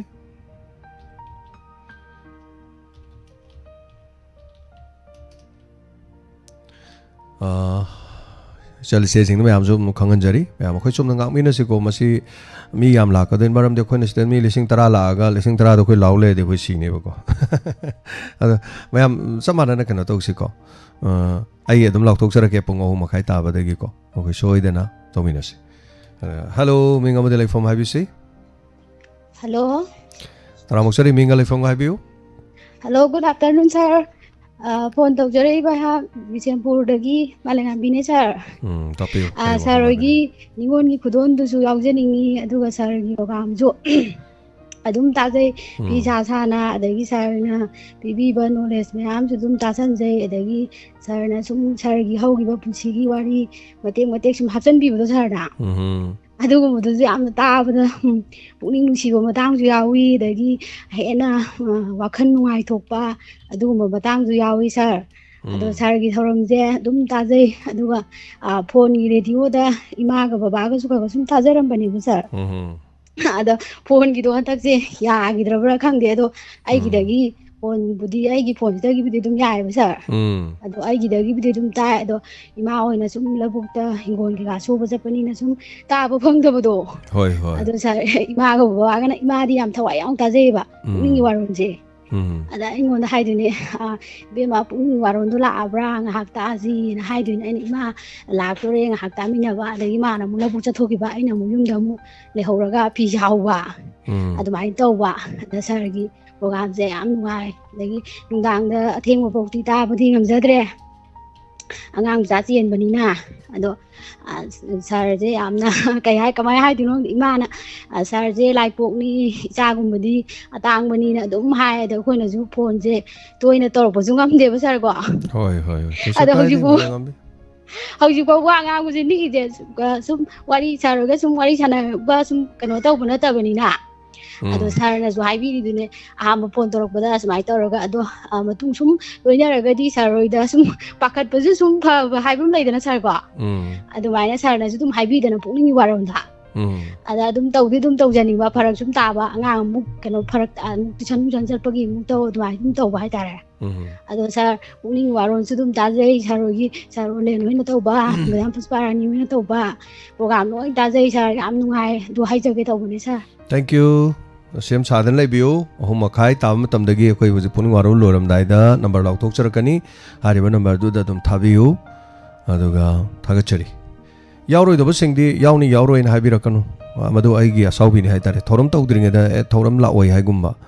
ꯑꯗꯒꯤ ꯆꯥꯛ ꯆꯥꯔꯦ ꯁꯤꯜꯂꯒ ꯆꯥꯔꯣꯏ ꯍꯥꯏꯒꯨꯝꯕ ꯑꯗꯨꯒꯨꯝꯕꯗꯣ ꯇꯧꯕꯤꯔꯛꯀꯅꯨ ꯑꯩ ꯌꯥꯝ ꯍꯩꯅꯖꯗꯦ ꯑꯩ ꯌꯥꯝ ꯄꯥꯝꯖꯗꯦꯕ ꯑꯗꯨꯒꯨꯝꯕꯗꯣ ꯑꯗꯨꯒ ꯑꯩꯈꯣꯏ ꯋꯥꯍꯣꯡ ꯔꯦꯗꯤꯑꯣ ꯗꯥꯏꯃꯟ ꯇꯤꯚꯤꯒꯤꯗꯃꯛ ꯂꯦꯞꯄꯤꯕ ꯍꯥꯏꯇꯥꯔꯦꯀꯣ ꯅꯨꯡꯁꯤꯕꯤꯕ ꯀꯅꯥꯅꯣ ꯑꯩꯈꯣꯏ ꯂꯣꯏ ꯈꯪꯖꯩ ꯑꯗꯨꯅ ꯇꯥꯕꯤꯔꯤꯕ ꯏꯃꯥ ꯏꯕꯦꯜꯁꯤꯡꯅ ꯃꯗꯩꯗ ꯂꯥꯏꯔꯕ ꯏꯅꯥꯛ ꯈꯨꯟꯕ ꯇꯣꯂꯣꯞ ꯆꯥꯒꯦꯔꯥ ꯆꯥꯔꯣꯏ ꯑꯗꯨ ꯀꯔꯤꯝ ꯂꯩꯖꯗꯦꯀꯣ ꯑꯩꯒꯤ ꯋꯥꯗꯣꯝꯗ ꯂꯩꯇꯦ ꯅꯦꯒꯦꯇꯤꯚ ꯑꯝꯇ ꯄꯨꯊꯣꯛꯄꯤꯔꯛꯀꯅꯨ ꯑꯩ ꯀꯔꯤꯝ ꯄꯥꯝꯖꯗꯦ ꯑꯗꯨ ꯇꯧꯔꯦ ꯑꯗꯥ ꯇꯧꯔꯦꯅ ꯇꯧꯕꯤꯒꯗꯕꯀꯣ ꯃꯌꯥꯝ ꯃꯤꯅ ꯄꯨꯛꯅꯤꯡ ꯍꯟꯒꯗꯕ ꯋꯥꯗꯨ ꯇꯧꯕꯤꯒꯅꯨ ꯑꯩꯅ ꯄꯥꯝꯖꯗꯕꯗꯨ ꯇꯧꯕꯤꯔꯛꯀꯅꯣꯕ ꯑꯩꯈꯣꯏꯒꯤ ꯔꯨꯜꯁꯦ ꯑꯩꯈꯣꯏꯅ ꯁꯦꯝꯖꯕꯅꯤ ꯃꯌꯥꯝ ꯏꯜꯂꯒ ꯆꯠꯄꯤꯌꯣ ꯃꯌꯥꯝ ꯈꯨꯕꯥꯛ ꯈꯨꯔꯒ ꯁꯤꯗꯩꯗ ꯇꯧꯃꯤꯟꯅꯁꯦ ꯑꯩ ꯅꯦꯒꯦꯇꯤꯚ ꯄꯥꯝꯗꯦ I don't like negative things ꯍꯥꯏꯇꯥꯔꯦ ꯑꯩ ꯄꯥꯝꯖꯗꯦꯕ ꯑꯩ ꯌꯥꯝꯅ ꯍꯪꯅꯖꯗꯦ ꯑꯩꯅ ꯆꯥꯗ꯭ꯔꯤꯉꯩꯗ ꯂꯥꯛꯑꯣꯏ ꯍꯥꯏꯒꯨꯝꯕ ꯑꯗꯒꯤ ꯊꯧꯔꯝ ꯇꯧꯗ꯭ꯔꯤꯉꯩꯗ ꯀꯩꯅꯣ ꯇꯧꯔꯣꯏꯒꯨꯝꯕ ꯌꯥꯎꯔꯣꯏꯒ ꯌꯥꯎꯅꯤ ꯑꯗꯨꯝꯕ ꯇꯥꯅꯤꯡꯗꯦꯕꯀꯣ ꯑꯩꯒꯤ ꯁꯨꯝ ꯅꯨꯡꯉꯥꯏꯖꯗꯦꯕ ꯑꯩꯒꯤ ꯊꯃꯣꯏꯗ ꯈꯤꯁ ꯑꯩ ꯁꯨꯡꯄ ꯄꯥꯝꯖꯗꯦ ꯑꯩꯗꯤ ꯆꯥꯗ꯭ꯔꯦꯅ ꯍꯔꯥꯎ ꯆꯔꯥ ꯍꯦꯜꯂꯣ ꯅꯣꯛꯐꯦꯠ ꯇꯧꯔ ꯂꯩꯖꯕꯗꯨꯅꯦ ꯑꯩꯈꯣꯏꯅ ꯄꯥꯝꯖꯩꯁꯦ ꯊꯕꯛ ꯑꯃ ꯇꯧꯔꯝꯗꯥꯏꯗ ꯇꯦꯟꯁꯟ ꯄꯤꯕ ꯑꯗꯒꯤꯗꯤ ꯀꯩꯅꯣ ꯇꯧꯕꯁꯦ ꯑꯩ ꯌꯥꯝ ꯍꯩꯅꯖꯗꯦꯕ ꯑꯩꯗꯤ ꯌꯥꯝ ꯄꯥꯝꯖꯗꯦꯕ ꯑꯗꯨꯒꯨꯝꯕꯗꯣ ꯑꯗꯨꯅ ꯑꯩꯈꯣꯏꯒꯤꯗꯃꯛ ꯈꯜꯂꯒꯗꯤ ꯑꯩꯈꯣꯏꯅ ꯁꯤꯟꯖꯔꯤꯗ ꯑꯩꯈꯣꯏ ꯔꯨꯜꯗꯨ ꯑꯩꯈꯣꯏꯅ ꯃꯌꯥꯝꯒꯤ ꯈꯟꯒꯔꯕꯅꯤ ꯑꯗꯨꯒꯤ ꯃꯔꯛꯇꯨꯗ ꯑꯗꯨꯝ ꯌꯥꯎꯕꯤꯌꯣ ꯑꯗꯨꯝ ꯉꯝꯅꯕ ꯑꯗꯨꯝ ꯆꯠꯄꯤꯌꯣ ꯉꯝꯗ꯭ꯔꯦꯗꯅ ꯑꯗꯨꯝ ꯇꯨꯃꯤꯟꯅ ꯑꯗꯨꯝ ꯂꯩꯕꯤꯌꯣ ꯐꯣꯡꯗꯣꯛꯄꯤꯔꯛꯀꯅꯣꯕ ꯑꯩꯈꯣꯏꯗ ꯌꯥꯝ ꯅꯤꯡꯍꯟꯅꯖꯩꯌꯦꯕ ꯌꯥꯝ ꯊꯤ ꯅꯤꯡꯍꯟꯖꯩꯌꯦꯕ ꯁꯤꯜꯂꯤ ꯊꯕꯛꯁꯦ ꯐꯥꯒꯤ ꯐꯔꯥꯡ ꯃꯥꯟꯁꯤꯜꯂꯛꯀꯅꯦꯕ ꯑꯗꯨꯅ ꯇꯧꯕꯤꯒꯅꯨ ꯑꯩꯈꯣꯏꯅ ꯇꯧꯖꯔꯤꯁꯦ ꯑꯗꯨꯅ ꯑꯗꯩꯗ ꯑꯗꯨꯝ ꯁꯔꯨꯛ ꯌꯥꯕꯤꯌꯣ ꯑꯗ ꯃꯁꯤꯗ ꯑꯩ ꯂꯥꯏꯔꯕꯅꯤ ꯏꯅꯥꯛ ꯈꯨꯟꯕꯅꯦꯅ ꯑꯩ ꯈꯥꯏꯗꯣꯛꯄ ꯑꯩ ꯄꯥꯝꯖꯗꯦ ꯁꯤꯗ ꯃꯩꯇꯩ ꯃꯨꯁꯂꯤꯝꯁꯨ ꯌꯥꯎꯕꯤꯌꯨ ꯑꯩ ꯋꯥꯗꯤ ꯀꯔꯤꯝ ꯂꯩꯇꯦ ꯑꯗꯨꯅ ꯑꯩꯈꯣꯏ ꯆꯤꯡꯃꯤꯒꯁꯨ ꯌꯥꯎꯕꯤꯌꯨ ꯑꯩ ꯆꯤꯡꯃꯤꯗꯧꯒ ꯐꯥꯎꯔꯗꯤ ꯀꯌꯥꯝ ꯅꯨꯡꯉꯥꯏꯅꯤ ꯑꯩ ꯊꯤ ꯅꯨꯡꯉꯥꯏꯅꯤ ꯑꯗꯨꯒ ꯈ꯭ꯋꯥꯏꯗꯒꯤ ꯀꯩꯅꯣ ꯇꯧꯖꯕ ꯍꯥꯏꯕ ꯇꯥꯔꯦ ꯃꯩꯇꯩ ꯄꯥꯡꯒꯟꯗꯒ ꯑꯃ ꯐꯥꯎꯔꯗꯤ ꯅꯨꯡꯉꯥꯏꯅꯤ ꯑꯩꯗꯤ ꯅꯨꯡꯉꯥꯏꯕ ꯁꯤꯅꯤ ꯍꯥꯏꯇꯥꯔꯦ ꯑꯩꯒꯤꯗꯤ ꯙꯔꯃ ꯂꯩꯇꯦ ꯑꯩꯒꯤ ꯃꯆꯨ ꯂꯩꯇꯦ ꯑꯗꯨꯝꯕ ꯍꯥꯏꯇꯥꯔꯦꯀꯣ ꯑꯩꯒꯤ ꯔꯥꯖꯅꯤꯇꯤ ꯂꯩꯖꯗꯦ ꯃꯌꯥꯝ ꯌꯥꯎꯔ ꯌꯦꯡꯕꯤꯌꯨ ꯑꯩ ꯏꯂꯦꯛꯁꯟꯗ ꯋꯥ ꯉꯥꯡꯕ꯭ꯔꯣ ꯑꯝꯇ ꯎꯕꯤꯕ ꯇꯥꯕꯤꯕ꯭ꯔꯣ ꯃꯌꯥꯝ ꯑꯩ ꯏꯂꯦꯛꯁꯟꯗꯒ ꯊꯣꯛꯑꯀꯥꯟꯗ ꯑꯩꯈꯣꯏ ꯀꯣꯡꯒ꯭ꯔꯦꯁ ꯄꯥꯔꯇꯤ ꯌꯥꯝ ꯐꯕꯅꯤ ꯑꯩꯈꯣꯏ BJP ꯌꯥꯝ ꯐꯕꯅꯤ ꯑꯩ ꯉꯥꯡꯕ ꯇꯥꯕ꯭ꯔꯅꯦ ꯁꯨꯡꯇꯥ ꯇꯥꯔꯝꯃꯣꯏ sungang hang way ba da igi thabang na te ba de thawak atuna smai tau si ko me am ko harau to mina se negative am to phu thok pi rakon how na chak sa ge to ga chak te sam yaw ba phau yaw ba gum ba dum to thabak tu tal le ba ibit am le je de sigi damak te na hing tum dang gai masem ning law hona jaris ama da mu haije ko sima pung pha na ba hona jarai ne ai thanda to bu na te ko khoi me am to ba ne ado khanara kan da plan to ra ne ado ma yam pun mong na yabiu saru yabiu ado ko phone amada ge ani sanbati to birakanu yawning dere dana yawning da bodo to mina dum lebiu kaim kai ba leite aduna akhoi no hona jari sida ningon gi damak to khudon pi haraga sa yawroi adu tawroi pami pamde adu gumai thabak to manjale ado haina de ba ko ai di loi ni yabiu do marai bo phab do dai da tax power lore ado ko ba kun no communal lore natro sida hen ba kari leri ge ato pa negative am to pusan biranu ko ma wari swai da loi salas aingon da nungai te aingon hurt to we aingon hello minga model from highview hello minga lai from highview thongju parthudagi randhoni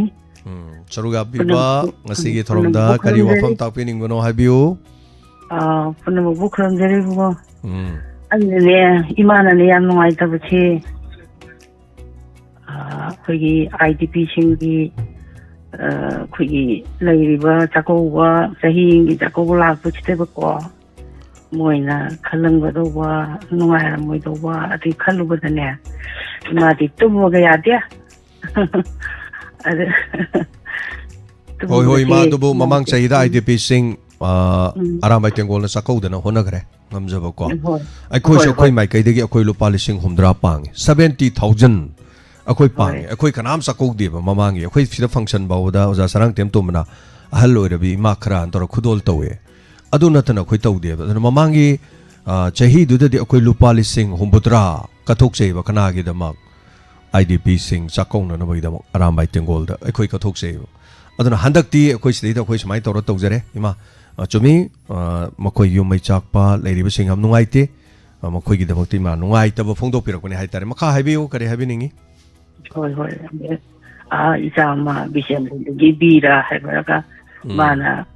tor ko to yam nungai te khoi kare hai tare mathamoi da mai gi chingpuri minna ko isa na ate gi normal da wa ngang ba di phajana do ngangam ga ne ba hojik ti ma se asho ba na mai ho da na ko thamoi nan da mana ngang pa mana tan to ba se yam na khoi gi ta ba kare hai tare yam nungai da ba hai tare ko adu isa di ne ko khoi kare hai tare mana pungba upambi achau wani adagi makha da ne khoi mayam ima hoi mai cha ko ne am sila ne hamma kan cha gi mai cha si da ne khoi gi urum do langja bagum bani hai tare ko bu ima kadai de no matik cha ja bana ti ma hai bi ru de tha ga chari ma hoi ai ne tum khalu ba da chan ta wa tha si yam na nuai ja ba kuire iman tar pa si ado thandak ta ni ayang na ne karon toi ba phone di smai do ba khoi haino ka ko ya ba phone pai ram me haino ka ko ya ba chaw do ale ne isu mayam chi ga da gi sum moi yeng ba sana ba yeng ba khoi nung ba sum ya ba da ne ai na di pungning wa ing ta janing ba da gi ama ma ta janing ba hong le do ta janing ba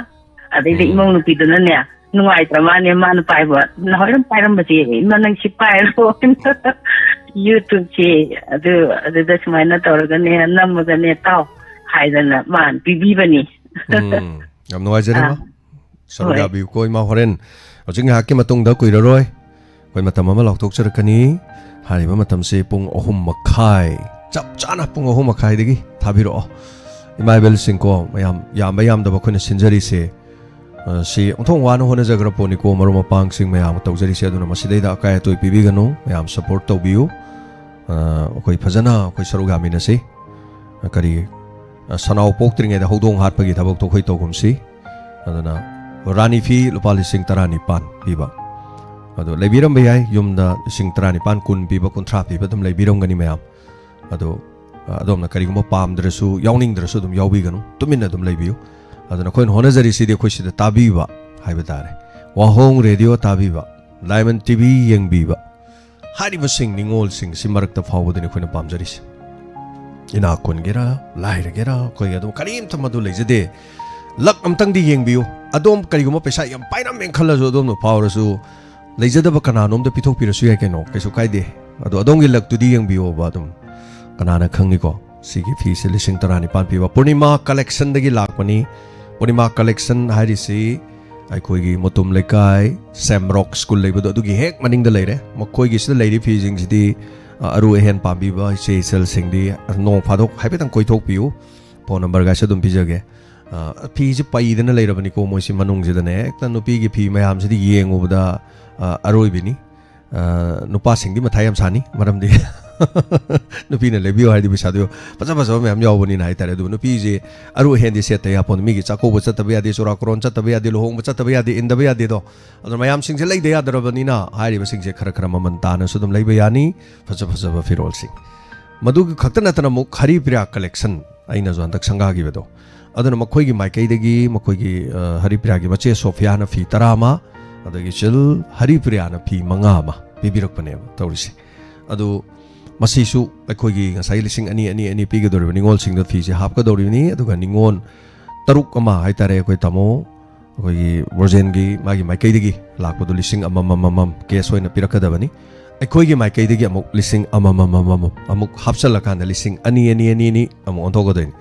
ningon taruk ta aduga si fi si fi manga ni dana hari priya manga pi ba si fi ama watli fi ama wat pa se khoina nan trawnga khaktani hai gi beini adu kone henkalak pani na hairi ba asigi dama ekoina amu diamond donors na fi ama mu leijaraga fi hapsalaga ningon taru ki shwalani simulere ko adugi mathang je damu ningol manga ama maitei nongsa gi maikei digi ningol manga ama maitei nongsa gi tim dagi mulu palising ani amu pizara ne bako mayam muna tabi ko hairi se khoi gi lising ani si maitei nongsa na mu bibira ne ba ningon manga da adu moi de fi yaw de ba fi yaw da ba khoi na mu diamond donors na mu hai tare ko fi je am hapsal ne ba si fi je adagi de isin khoi gi san elangwam na ko san elangwam na mana mu fi si khoi gi khudak ki oina mana mu tor ko dore ba adu si sima mana hairak pa sima kari no jai hai do roi je sai da thamage adu surprise oina ma sigi khoi ningon gem leira ne adugi mathak ta amuk khoi ai amuk sitha jabam te yengjara ki ko si mai to duna tor kan da aroi bada khoi gi bomb blast victim ma de dum lok thok sare koina bomb blast ki victim oi ki ba thoksom tiken gi family hai ba tare ma gi surbala hai ba ma gi loinabi ma gi ningon sako bagi dam ma gi ningon sako bagi dam lupa lising manga hai tare lupa lising manga ji isal priya darsni na hari ba sigi dum specially oina pirani adugi mathak tu da koina phi ma hapsalani koina phi ma hapsalaga isal lugi pesa du go lona na koina pirani samai to dana hai tare masi ma de koi lok tok sare aduga oza sarang them to mana amuk lupa lising amaga sanga piba phi haiba tare si je muk mana lupa chani hapa aga muk oza sarang them to mana muk bibire ba si aduna sigi suningon ahum jima muk khanjaga ne aduna amuk hari badu ai khoina diamond donors na adu koi sima teng pangbira ko ding hai tare khoina khara sel kitang hapchalaga khoina musimu pirane aduna hari ba singasi mayam puno mangna saruk yabiu yamba yamda bo khone senjari se matik sai haija bana chade aduna mirai biba tobiganu ai khoina senjari ba khara se ai khoi khajik khoina tamjabani pambiram ba yai pambiram da ba yai anu kaimta kai de adona pambi ba da side khoi ding ngamjabani lana badla biganu khoi ningon singna adu mayam kari kai aduna punumak tawjari singje kobak kubiraga khoi puning thogot pi se maram di si tawrei si oza sarang them tomba amadi madam nandini mokhoini na lupa lising manga lising tara diamond donors ki maike di lising tara ma hapsalo kun phalaga han bai si ningon tara si tara ni kun ni dana akhoi namu diamond donors tum putok cheni aduna karim to wabiro diamond donors ki team mayam member sing su dum akhoi tawjari thabak sing se masini habdu uchaning ba yuani ko anu tension jage hore loira ko da mo ai loksun jage matam yam lokjar roi minute manga mukta thorom je loisan na bo hona jarake aduga mayam aroi ba koi gi call ama ani gi nang breng jage hello ming ama telephone hai biu hello sir Sophia kun kari hai no network to pat tawre ta hodre amutang hai biu sir ai dan thowa Sophia maring ne kun degi sir kari lam hai ba kunbi hai ba sir kunbi okay ming du kari Sophia haiba sir. Taramok sari habiyo Sophia kari wafam habinin batay. Oh, ahanba maktada sir bu ikai kuna bu kali duga sir ay ngasi ningon singi kudon haiba duga ningon tagaw bana lakpada kali gumba wapu kata thamjige tawbane sir. Habiyo. Na akoi tahi amagi lakpada ningon tagaw bagi ningon kudon na ama puthokpiba. Bo hanya le tan thagatli aduga sir akoi gi ningon tagaw bana lakpada sir akoi ningon oji singna aduga mabung mapa oiba singi sir wapung khara thamjage. Akoi ningon kaya amadi leyebo sir akoi mabung mapa oiba dedi mama pada ima baba edi lebi da bayade dedi dada ipa si de ai kumsi de ai sima lebi da bayade haido naji da basar akoi ibung amadi ipa nipa amadi ima ipa na lebi yamba potai phanek da bo da bo hara lobiba aduga akoi ibung sina dedi ima ipa sina tumbiramba ta insang da hauna taminare haraga wari watai nung ai sare haraga hara halakpa ado boichan ngasai gi khudon ga pi bada phanek ga pi bada pam de ga na lawra ga chat pa thengna bro yaw bro nang na haidu bo adum ningon sing adum mama mapa da demand to ba lai nei da na ko sir kana tawna ge ba du bo demand akhoi pi de ya de khoi di ta de ba du mo do ai di ma du ningon sing da maran si ba do ai di am se haning de bisan marang so ina hai gram ni ningon amata na ai phanek phajabam pi ro ai pam de adu puroi ga na hai ba ningon si yaw bro madu ningon do le di hidak taw ge ba pharaga karai lege ba ado ningon da sairo gumse ningon da di ningon lak pa da di khoi adu hai gumse ba ko chal ai gi moni ko ai hai hanjaning de ba ningon sing na pami pam de ga hai ba ningon ji kana gi ningon kayum gi ningon ngasi phau da karam ningon yaw gur ge ba aina khan ba da di ko madu yaw rong ani karam ba ningon mabung mo pa do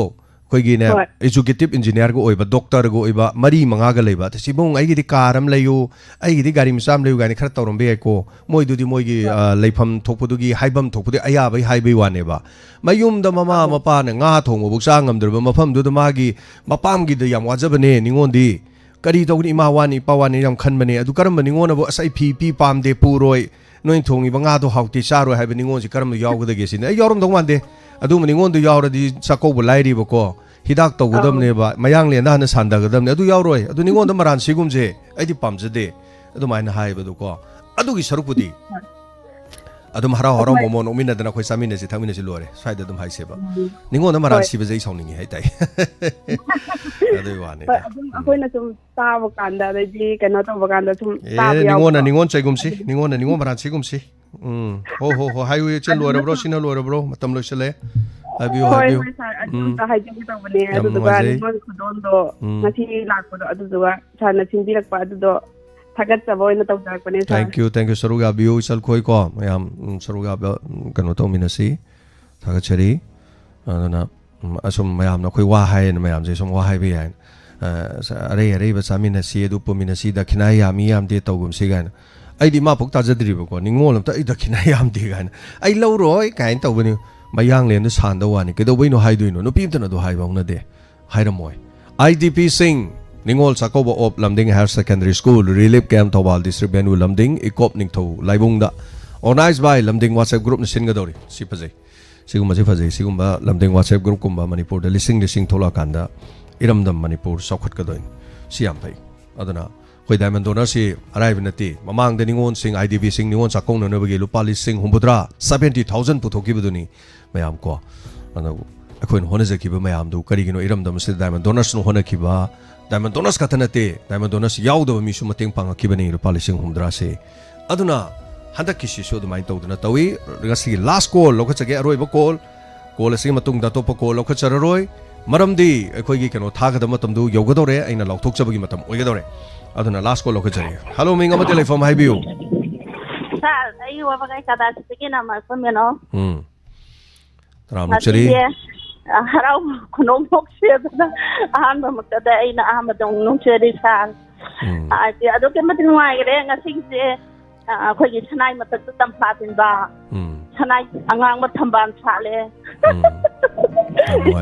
aduna thaboi je ado ke matik pele sar aduna ai je gari dagi saujara ine bakwa ado nangaura roya tan ai matha sa ga doi ba ngate ta huta pada ado ke matin ngasi gi nomira je ꯈ꯭ꯋꯥꯏꯗꯒꯤ ꯀꯔꯤ ꯍꯥꯏꯅꯤ ꯍꯥꯏꯐꯝ ꯈꯪꯗꯕ ꯅꯨꯃꯤꯠ ꯑꯗꯣ ꯑꯩꯒꯤ ꯊꯃꯣꯏꯗ ꯐꯥꯎꯏ ꯁꯥꯔ ꯑꯗꯨꯅ ꯑꯩꯈꯣꯏꯒꯤ ꯑꯇꯩ ꯊꯣꯏꯅ ꯍꯥꯏꯖꯔꯔꯣই ꯑꯩꯈꯣꯏꯒꯤ ꯋꯥꯍꯣꯡ ꯔꯦꯗꯤꯑꯣ ꯑꯗꯨꯛꯀꯤ ꯃꯇꯤꯛ ꯄꯨꯀꯥꯏꯅ ꯁꯥꯠꯂꯦ ꯑꯉꯥꯡꯕ ꯊꯝꯕ ꯁꯤ ꯍꯥꯏꯔꯒ ꯂꯣꯏꯁꯤꯟꯖꯔꯒꯦ ꯒꯥꯔꯤꯗꯁꯨ ꯇꯣꯡꯉꯤ ꯍꯥꯏ ꯑꯗꯣ ꯃꯌꯥꯝꯅ ꯅꯣꯛꯏꯗꯣ ꯍꯥꯏꯐꯦꯠ ꯃꯌꯥꯝꯁꯨ ꯌꯦꯡꯉꯛꯇ꯭ꯔꯣ ꯑꯇꯩꯗꯤ ꯇꯥꯗꯦ ꯃꯥꯏ ꯋꯥꯈꯜꯂꯣꯟꯗ ꯑꯗꯨꯝ ꯀꯩꯅꯣ ꯇꯧꯋꯦ ꯃꯥꯏ ꯋꯥꯈꯜꯗ ꯂꯩꯌꯦꯕꯀꯣ ꯂꯣꯏꯁꯤꯜꯂꯛꯄꯗ ꯑꯝꯇ ꯅꯣꯛꯁꯟꯕꯤꯔꯝꯃꯣꯅꯦ ꯑꯗꯨꯗꯤ ꯃꯌꯥꯝ ꯄꯨꯝꯅꯃꯛ ꯒꯥꯔꯤ ꯃꯅꯨꯡꯗ ꯌꯥꯎꯔꯝꯃꯤꯅ ꯃꯁꯤ ꯅꯨꯄꯤꯁꯤ ꯀꯔꯤꯒꯤꯅꯣ ꯁꯤꯒꯤ ꯑꯣꯏꯅ ꯑꯋꯥꯕ ꯑꯝꯇ ꯂꯩꯇꯅ ꯅꯨꯡꯉꯥꯏꯕ ꯃꯤꯅꯣꯛ ꯅꯣꯛꯇꯨꯅ ꯑꯃꯨꯛꯇꯗꯤ ꯌꯥꯏꯐꯃꯤꯟꯅꯔꯁꯦ Thank you madam menau matam punamakta nokcharaga leijaba aduga lik kon khuji yolaga wabagai lamkhaida leijaba haiba tare macha masu semba macha nupi leisabi phara mayum palabani adagi kan hona jaba hai tare hingnabagi lanpham do hona drabdi yadeba hona dradi karai digi sel phangdoino natra hona raganeba khoi ngasi tauji mayam je hona daba yaponte sudana nomdana yaponte kol amata lokha charoi hoje kol lakpa matam mujik oidre aduna waru bibe adiko mayam punama aduga amatanga haijauge ai ngasai sil message samju ugi ai di daw yengjage adu fauraga di isa da pithoksage na hai madudi tawbigano ko lawroi do bordi yawbirunu natrane anu horen chance phangjado mi imda phangjado ba sidi atai dai natabani no ko lawroi do bordi yawbirunu kana kanda wani natra piri ba khudel du lana do ordi ke do yawdori ge madum nga piu ko madum tanga number 1 number 2 yawning dre na tumin na dum lebiu kumai woni yengbiu ko akoi gi se pami pamde na haibagi orambara oidabra khangde madum ai khangjadre ani subada akoi gi rule se thugai bi ganu mayam akoi pungak na satmina seba ko akoi masi matang hoi yana si mayam pano puning thogat piu koi no hona jari ja kai toi thoktana ba ai mi gi draw taw ba khot pada akoi yam thengna jai ba sadu tawre ada tawre tu nga ta lokale for nga ta lokale akoi tu seri su leijade for seri su leijade akoi gi se kari oidoi no koi gi di samani chamna marble hapkani ningon singsigi da marble si ningon kuntret haradi marble kuntret hapani aduga laiba ningon mayam se se loi irani se loi thupani loi hapani dag loi hapani se mayam se loi hapani ming lokhalani somdagi marble ma lokhakani phawre dana ahan bagi price lupa lising tarani pan pi barani phi adum pire loire ko madu khoi pamjade adu tawjade khoi pithok sare khochar adu khoi da tawbira no awaida topada maru mata thing tawgera karai tawgeno tawbiro khoi da pi do borgadi madu tawbiru no bamram di kaino hakanda phawgada ba mim do ina tawjasuno ba kaisum kaide dana kaisum kaide ba dom da mai tawrase ba ko sima Number 2 mathang lokhat ka dori je khoi ningon tara lokhat chare haine ba ningon tara jigi ningon tara du phawdru bo lokhal ani ningon tara phawre du lore then adu mathang ningon ohum amu lokhal ani adu matung da khoi ningon manga amu lokhat kani ningon ma sigi kana no ningon manga simadi hai kanda ai khoi haidok charge ko hojikti ai khoi gi thorom de yawba ningon amaga plus taruk sore manga dum hai lere keno hana manga uramani na ningon taruk karamba ningon taruk no hai kanda ai khoi gi thorom si de yawba Mamiti uzadraba blind oiraba haitare totally blind oiraba ningon aikoi gi thoram sida hello aigi ming Thawan dagi Bigdarani hello aigi ming Kopi Khangabok dagi tawbudo adumaina mit uzadaba khoi gi thoram de yawba ningon taruk to blind taruk khangachare makhoi taruk to koi tamo borjena lupa lising amamam pire aikoi gi makai dagi lising amamam amuk hakachare aduga amuk makhoi duda amuk akoi phi amamamga amuk hakachare am kwa ko bijeba si adu hari bani ngon manga dudi horen dro de yaubira nu ko dro de yaura nu madu matonga thamaseba aduna ningon manga si kari gino taruk se manga dum hai leren chinje yadren tauri je aduna ne masai gi ningon taruk se sina kari no hai kan akoi thorom da ai aduni ai adani haraga call torok dune amana khojumandagi amana hairokdagi amana kairakdagi amana thangadagi amana khangabokdagi amana thobaldagi thoban jemadi thowan yam haibado bidarani adu mokoi ningon se sigi ningon taruk se simana lupa lising ani fi ama case ama pirane mokoi di draw du tawra roeba moi draw di tawra roeba khalabani ko already ningon amana karmano surbala bomb blast bang na bomb bokai bada mapure bada mit u gidreba mana kauna fi zaraga sara leidana ai ngarang radio pibagi uliko mayam ubirongani faja bate tegi heroine kai tawbadi masak fajabadi mi million yengbani akoi mi mateng pangbai video thagat pa khot pa se mi yam yengde adu bu kaisu kaide yengda sono ai khoi gi leiriba diamond gi sida leiriba wahong gi leiriba ne mi lising ama sawatang yengbiu lore koi gi di simanga re ko sidang yengbiu tai hojupoti lising kun taruk yogerba kanam tawre kaim kai deba khoi na tawjari ba khoi service khangan da ba what we are doing James na kari tauri Diamond Donuts na kari tauri haiba dunia ba khoi na tawjaba thabak sing do afa ba du muta bani dana adumai tawdana leijare aduga maitai nongsa haiba team jina mo kaidore ningon manga mo moina puthoge tamo haidana moi party sing arang amuk toksale ba ai je harau bna loire ba ko ai de mi leiram bane na moina ningon manga puthokpi ba doi harau jare ne adai di moina puthore ba ningon manga do mu ningon gi matam nina phi amam hapsa ba tare ba khoi mai kai digi ningon manga do phi amam hapsara ne ba kari kai me sini se tawjagador ji aduna hojik si marak ta su khoi ningon amana mai surprise am thamni hare mai surprise su khoi ne phi hapa piran adumai tawdana hojik su ningon sing thola gadi natraga donor thola gadi masing adum hengalak pa yari ba aduna tension ja ke ko wafam je sini lei wafam je aduga mateng pangbir ke sing do oja Jayanta Kumar khangabok gi hana lupa lising pibir ke bani oja sarang them to mana lupa lising manga pibir ke bani fanek ahum lupa chani chani ga loina na kabrabam Sophia lupa changa so pibir ke bani duga magi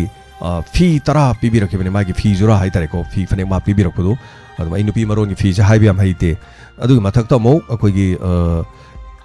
Elizabeth lupa lising ma pangbir ke bani W Nandini second in Kamalu policy mga pangbiri Korom Robindro lu policy pangbiro ki aduga Ibemal Waikom Mizoram dagi silibana ka thodok aduda season o haidan lu policy ngani pibira kibani angom dipak lu pasanga pangbiro ki aduga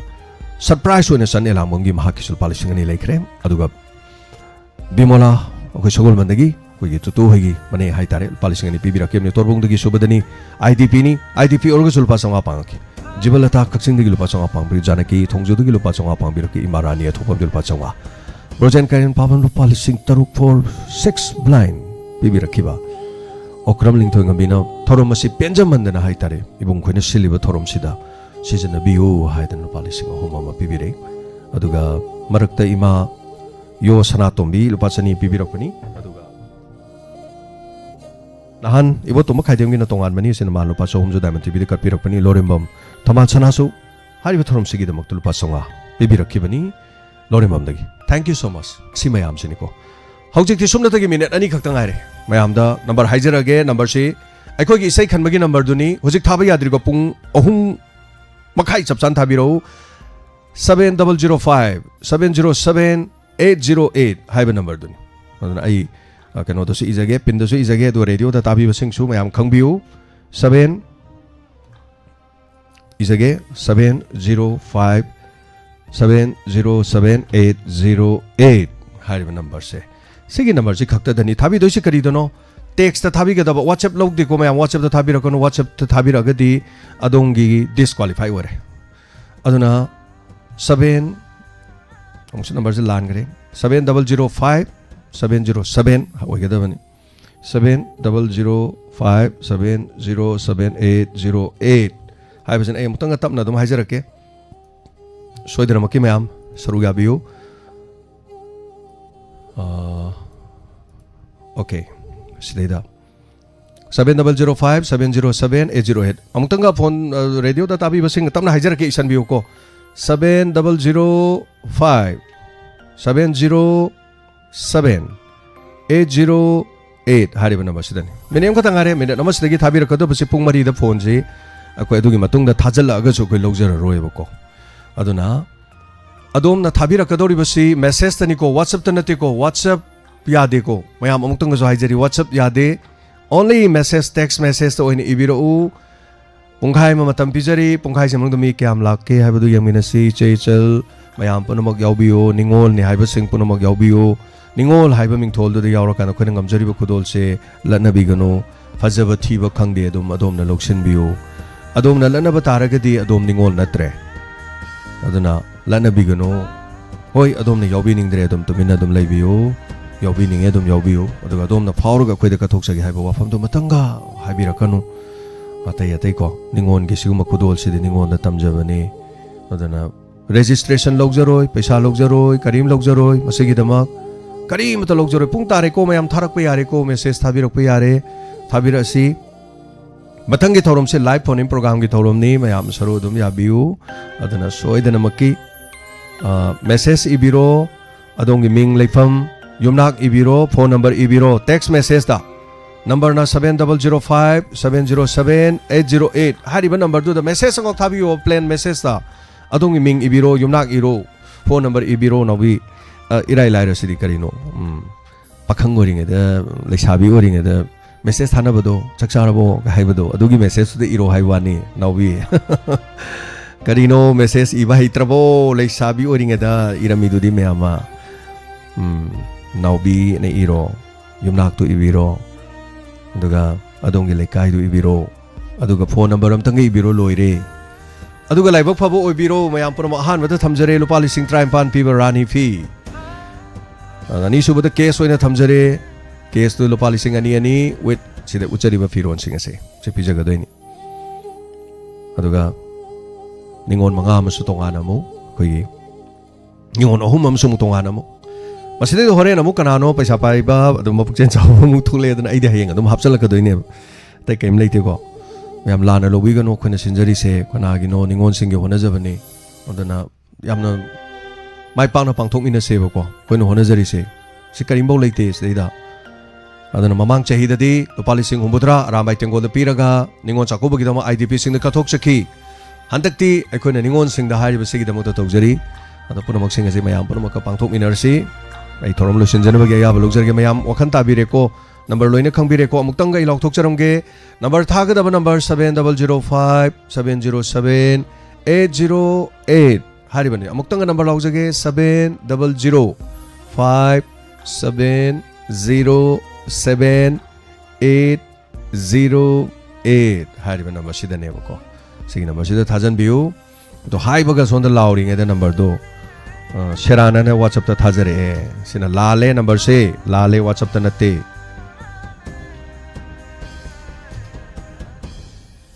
lale message hoina thabiro kari haina tabi bano khangdre kolom ni iraga thabira kano message iraga thabiro o message iraga message ta iraga thabio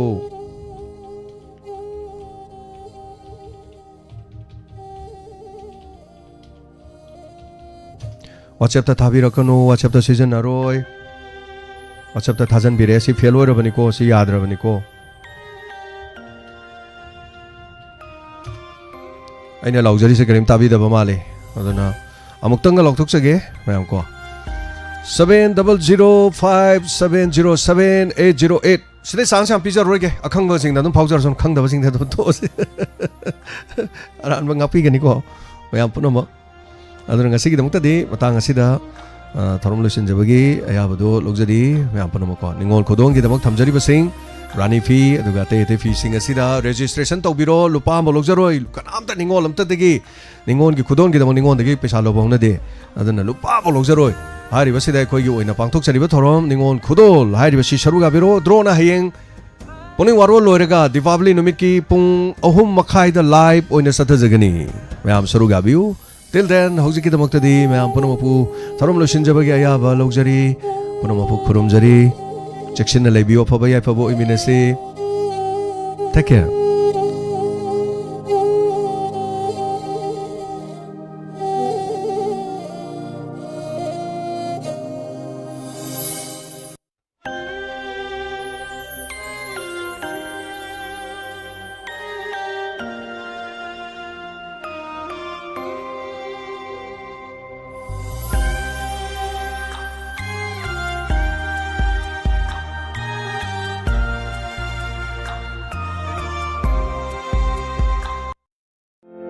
Lengsen Biraksi Healthcare Physiotherapy Kaksing Sumnang Lekai Opposite Kaksing Police Station Mapam Masida Tha Amagi Thangzi Khudingda Ayuki Pung Nipan Digina Nungthil Pung Tara Nithoi Phawbada PMR gi OPD Hangdokchari Mapam Masida Khwang Naba Kaksamari Naba Lengjumari Naba Khu Naba BP Stroke Torubadagi Physiotherapy gi treatment Tang Chikpa Gout Naba Singli Nauri Sonthaba Amadi Saru Sayang gi Anaba Singidama Layengzari Loinana tha amagi ahanba thangzida mafam asida free OPD gi khudong saba su pizari mafam asida khanaraba PMR gi doctor lengbirakuna layengbi khudong saba pizari tha amagi ahanba thangzidi free OPD gi khudong saba sisu lobi akopa marol gi dama call tobiu 8413062818 amukana 8413062818 Healthcare Physiotherapy Kaksing Sumnang Lekai Opposite Kaksing Police Station Ningol obi singi kum amagi amuktang lagpa ningon chakaw bagidamang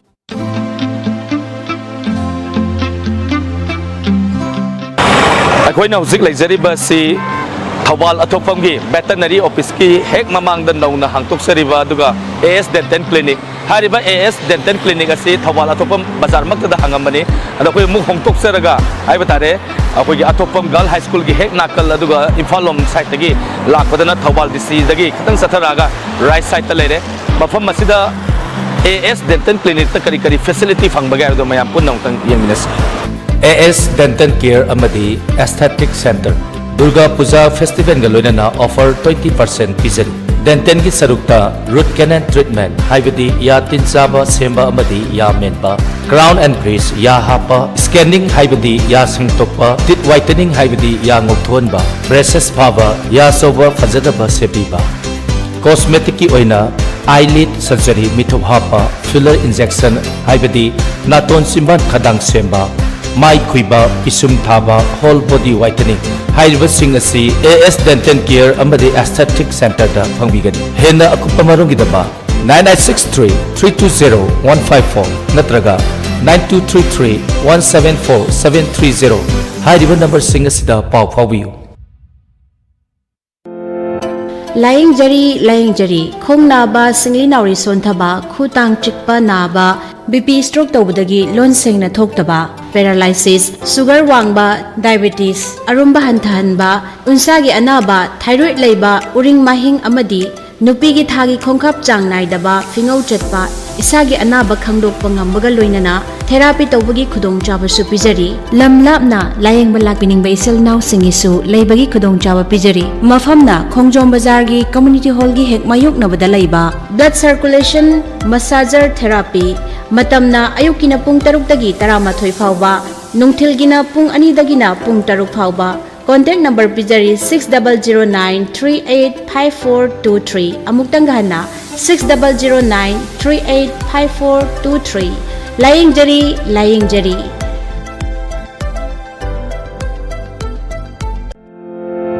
लेंसिनबिरो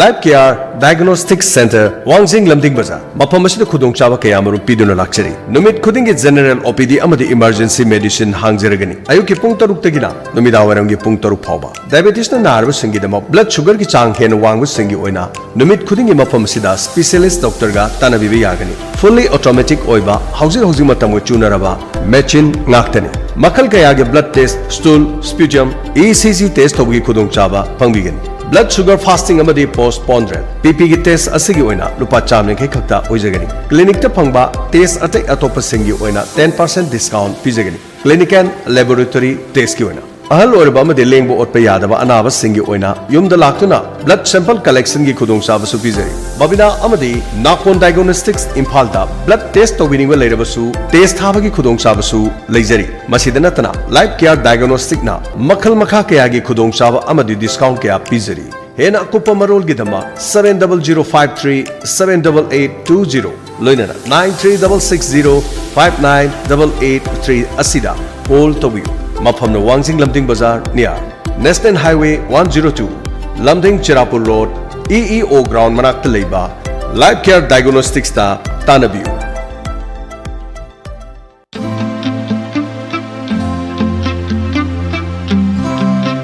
अखोइना हुजिक लेजरिबसी property hub Thoubal अदुगा कक्सिंग लोमदगी लाकपदना new इरादगी खतंग चखलागा SBI ATM लेबगी हेक नाकंदा लेबा अदुगा इम्फाल लोम साइड तगी लेबदना वाइखोम मनी कॉलेज तगी खतंग सथरागा लेरे अखोगी प्रोपर्टी हब होलसेलर अमदी डिस्ट्रीब्यूटर अदुगा फिटनेस एंड जिम सप्लीमेंट्स हारिबा मफम मसिदा जिम सानबा सिंगना सागदबा प्रोटीन सिंग मफम मसिदा लोइना अखोगी होलसेलर अदुगा डिस्ट्रीब्यूटर मसु ओइबा मफम मसिदा लोइना फंगगनी माले मसिदा ममा मपा ओइबसिंगा मसा सिंगबु मसा मौ फबा निसा सादबा अमा ओहिनिंग युमदा बिल्डिंग मथोन सारबसु सना लुपाना वाता पादबा ओइरबसु युम मदुगी मसा ओइबसिंगा मसा मौ फत्तना लेबा निसा सासललबती ममा मपा ओइबसिंगी निंगबा काइनिंगाई अमा ओइ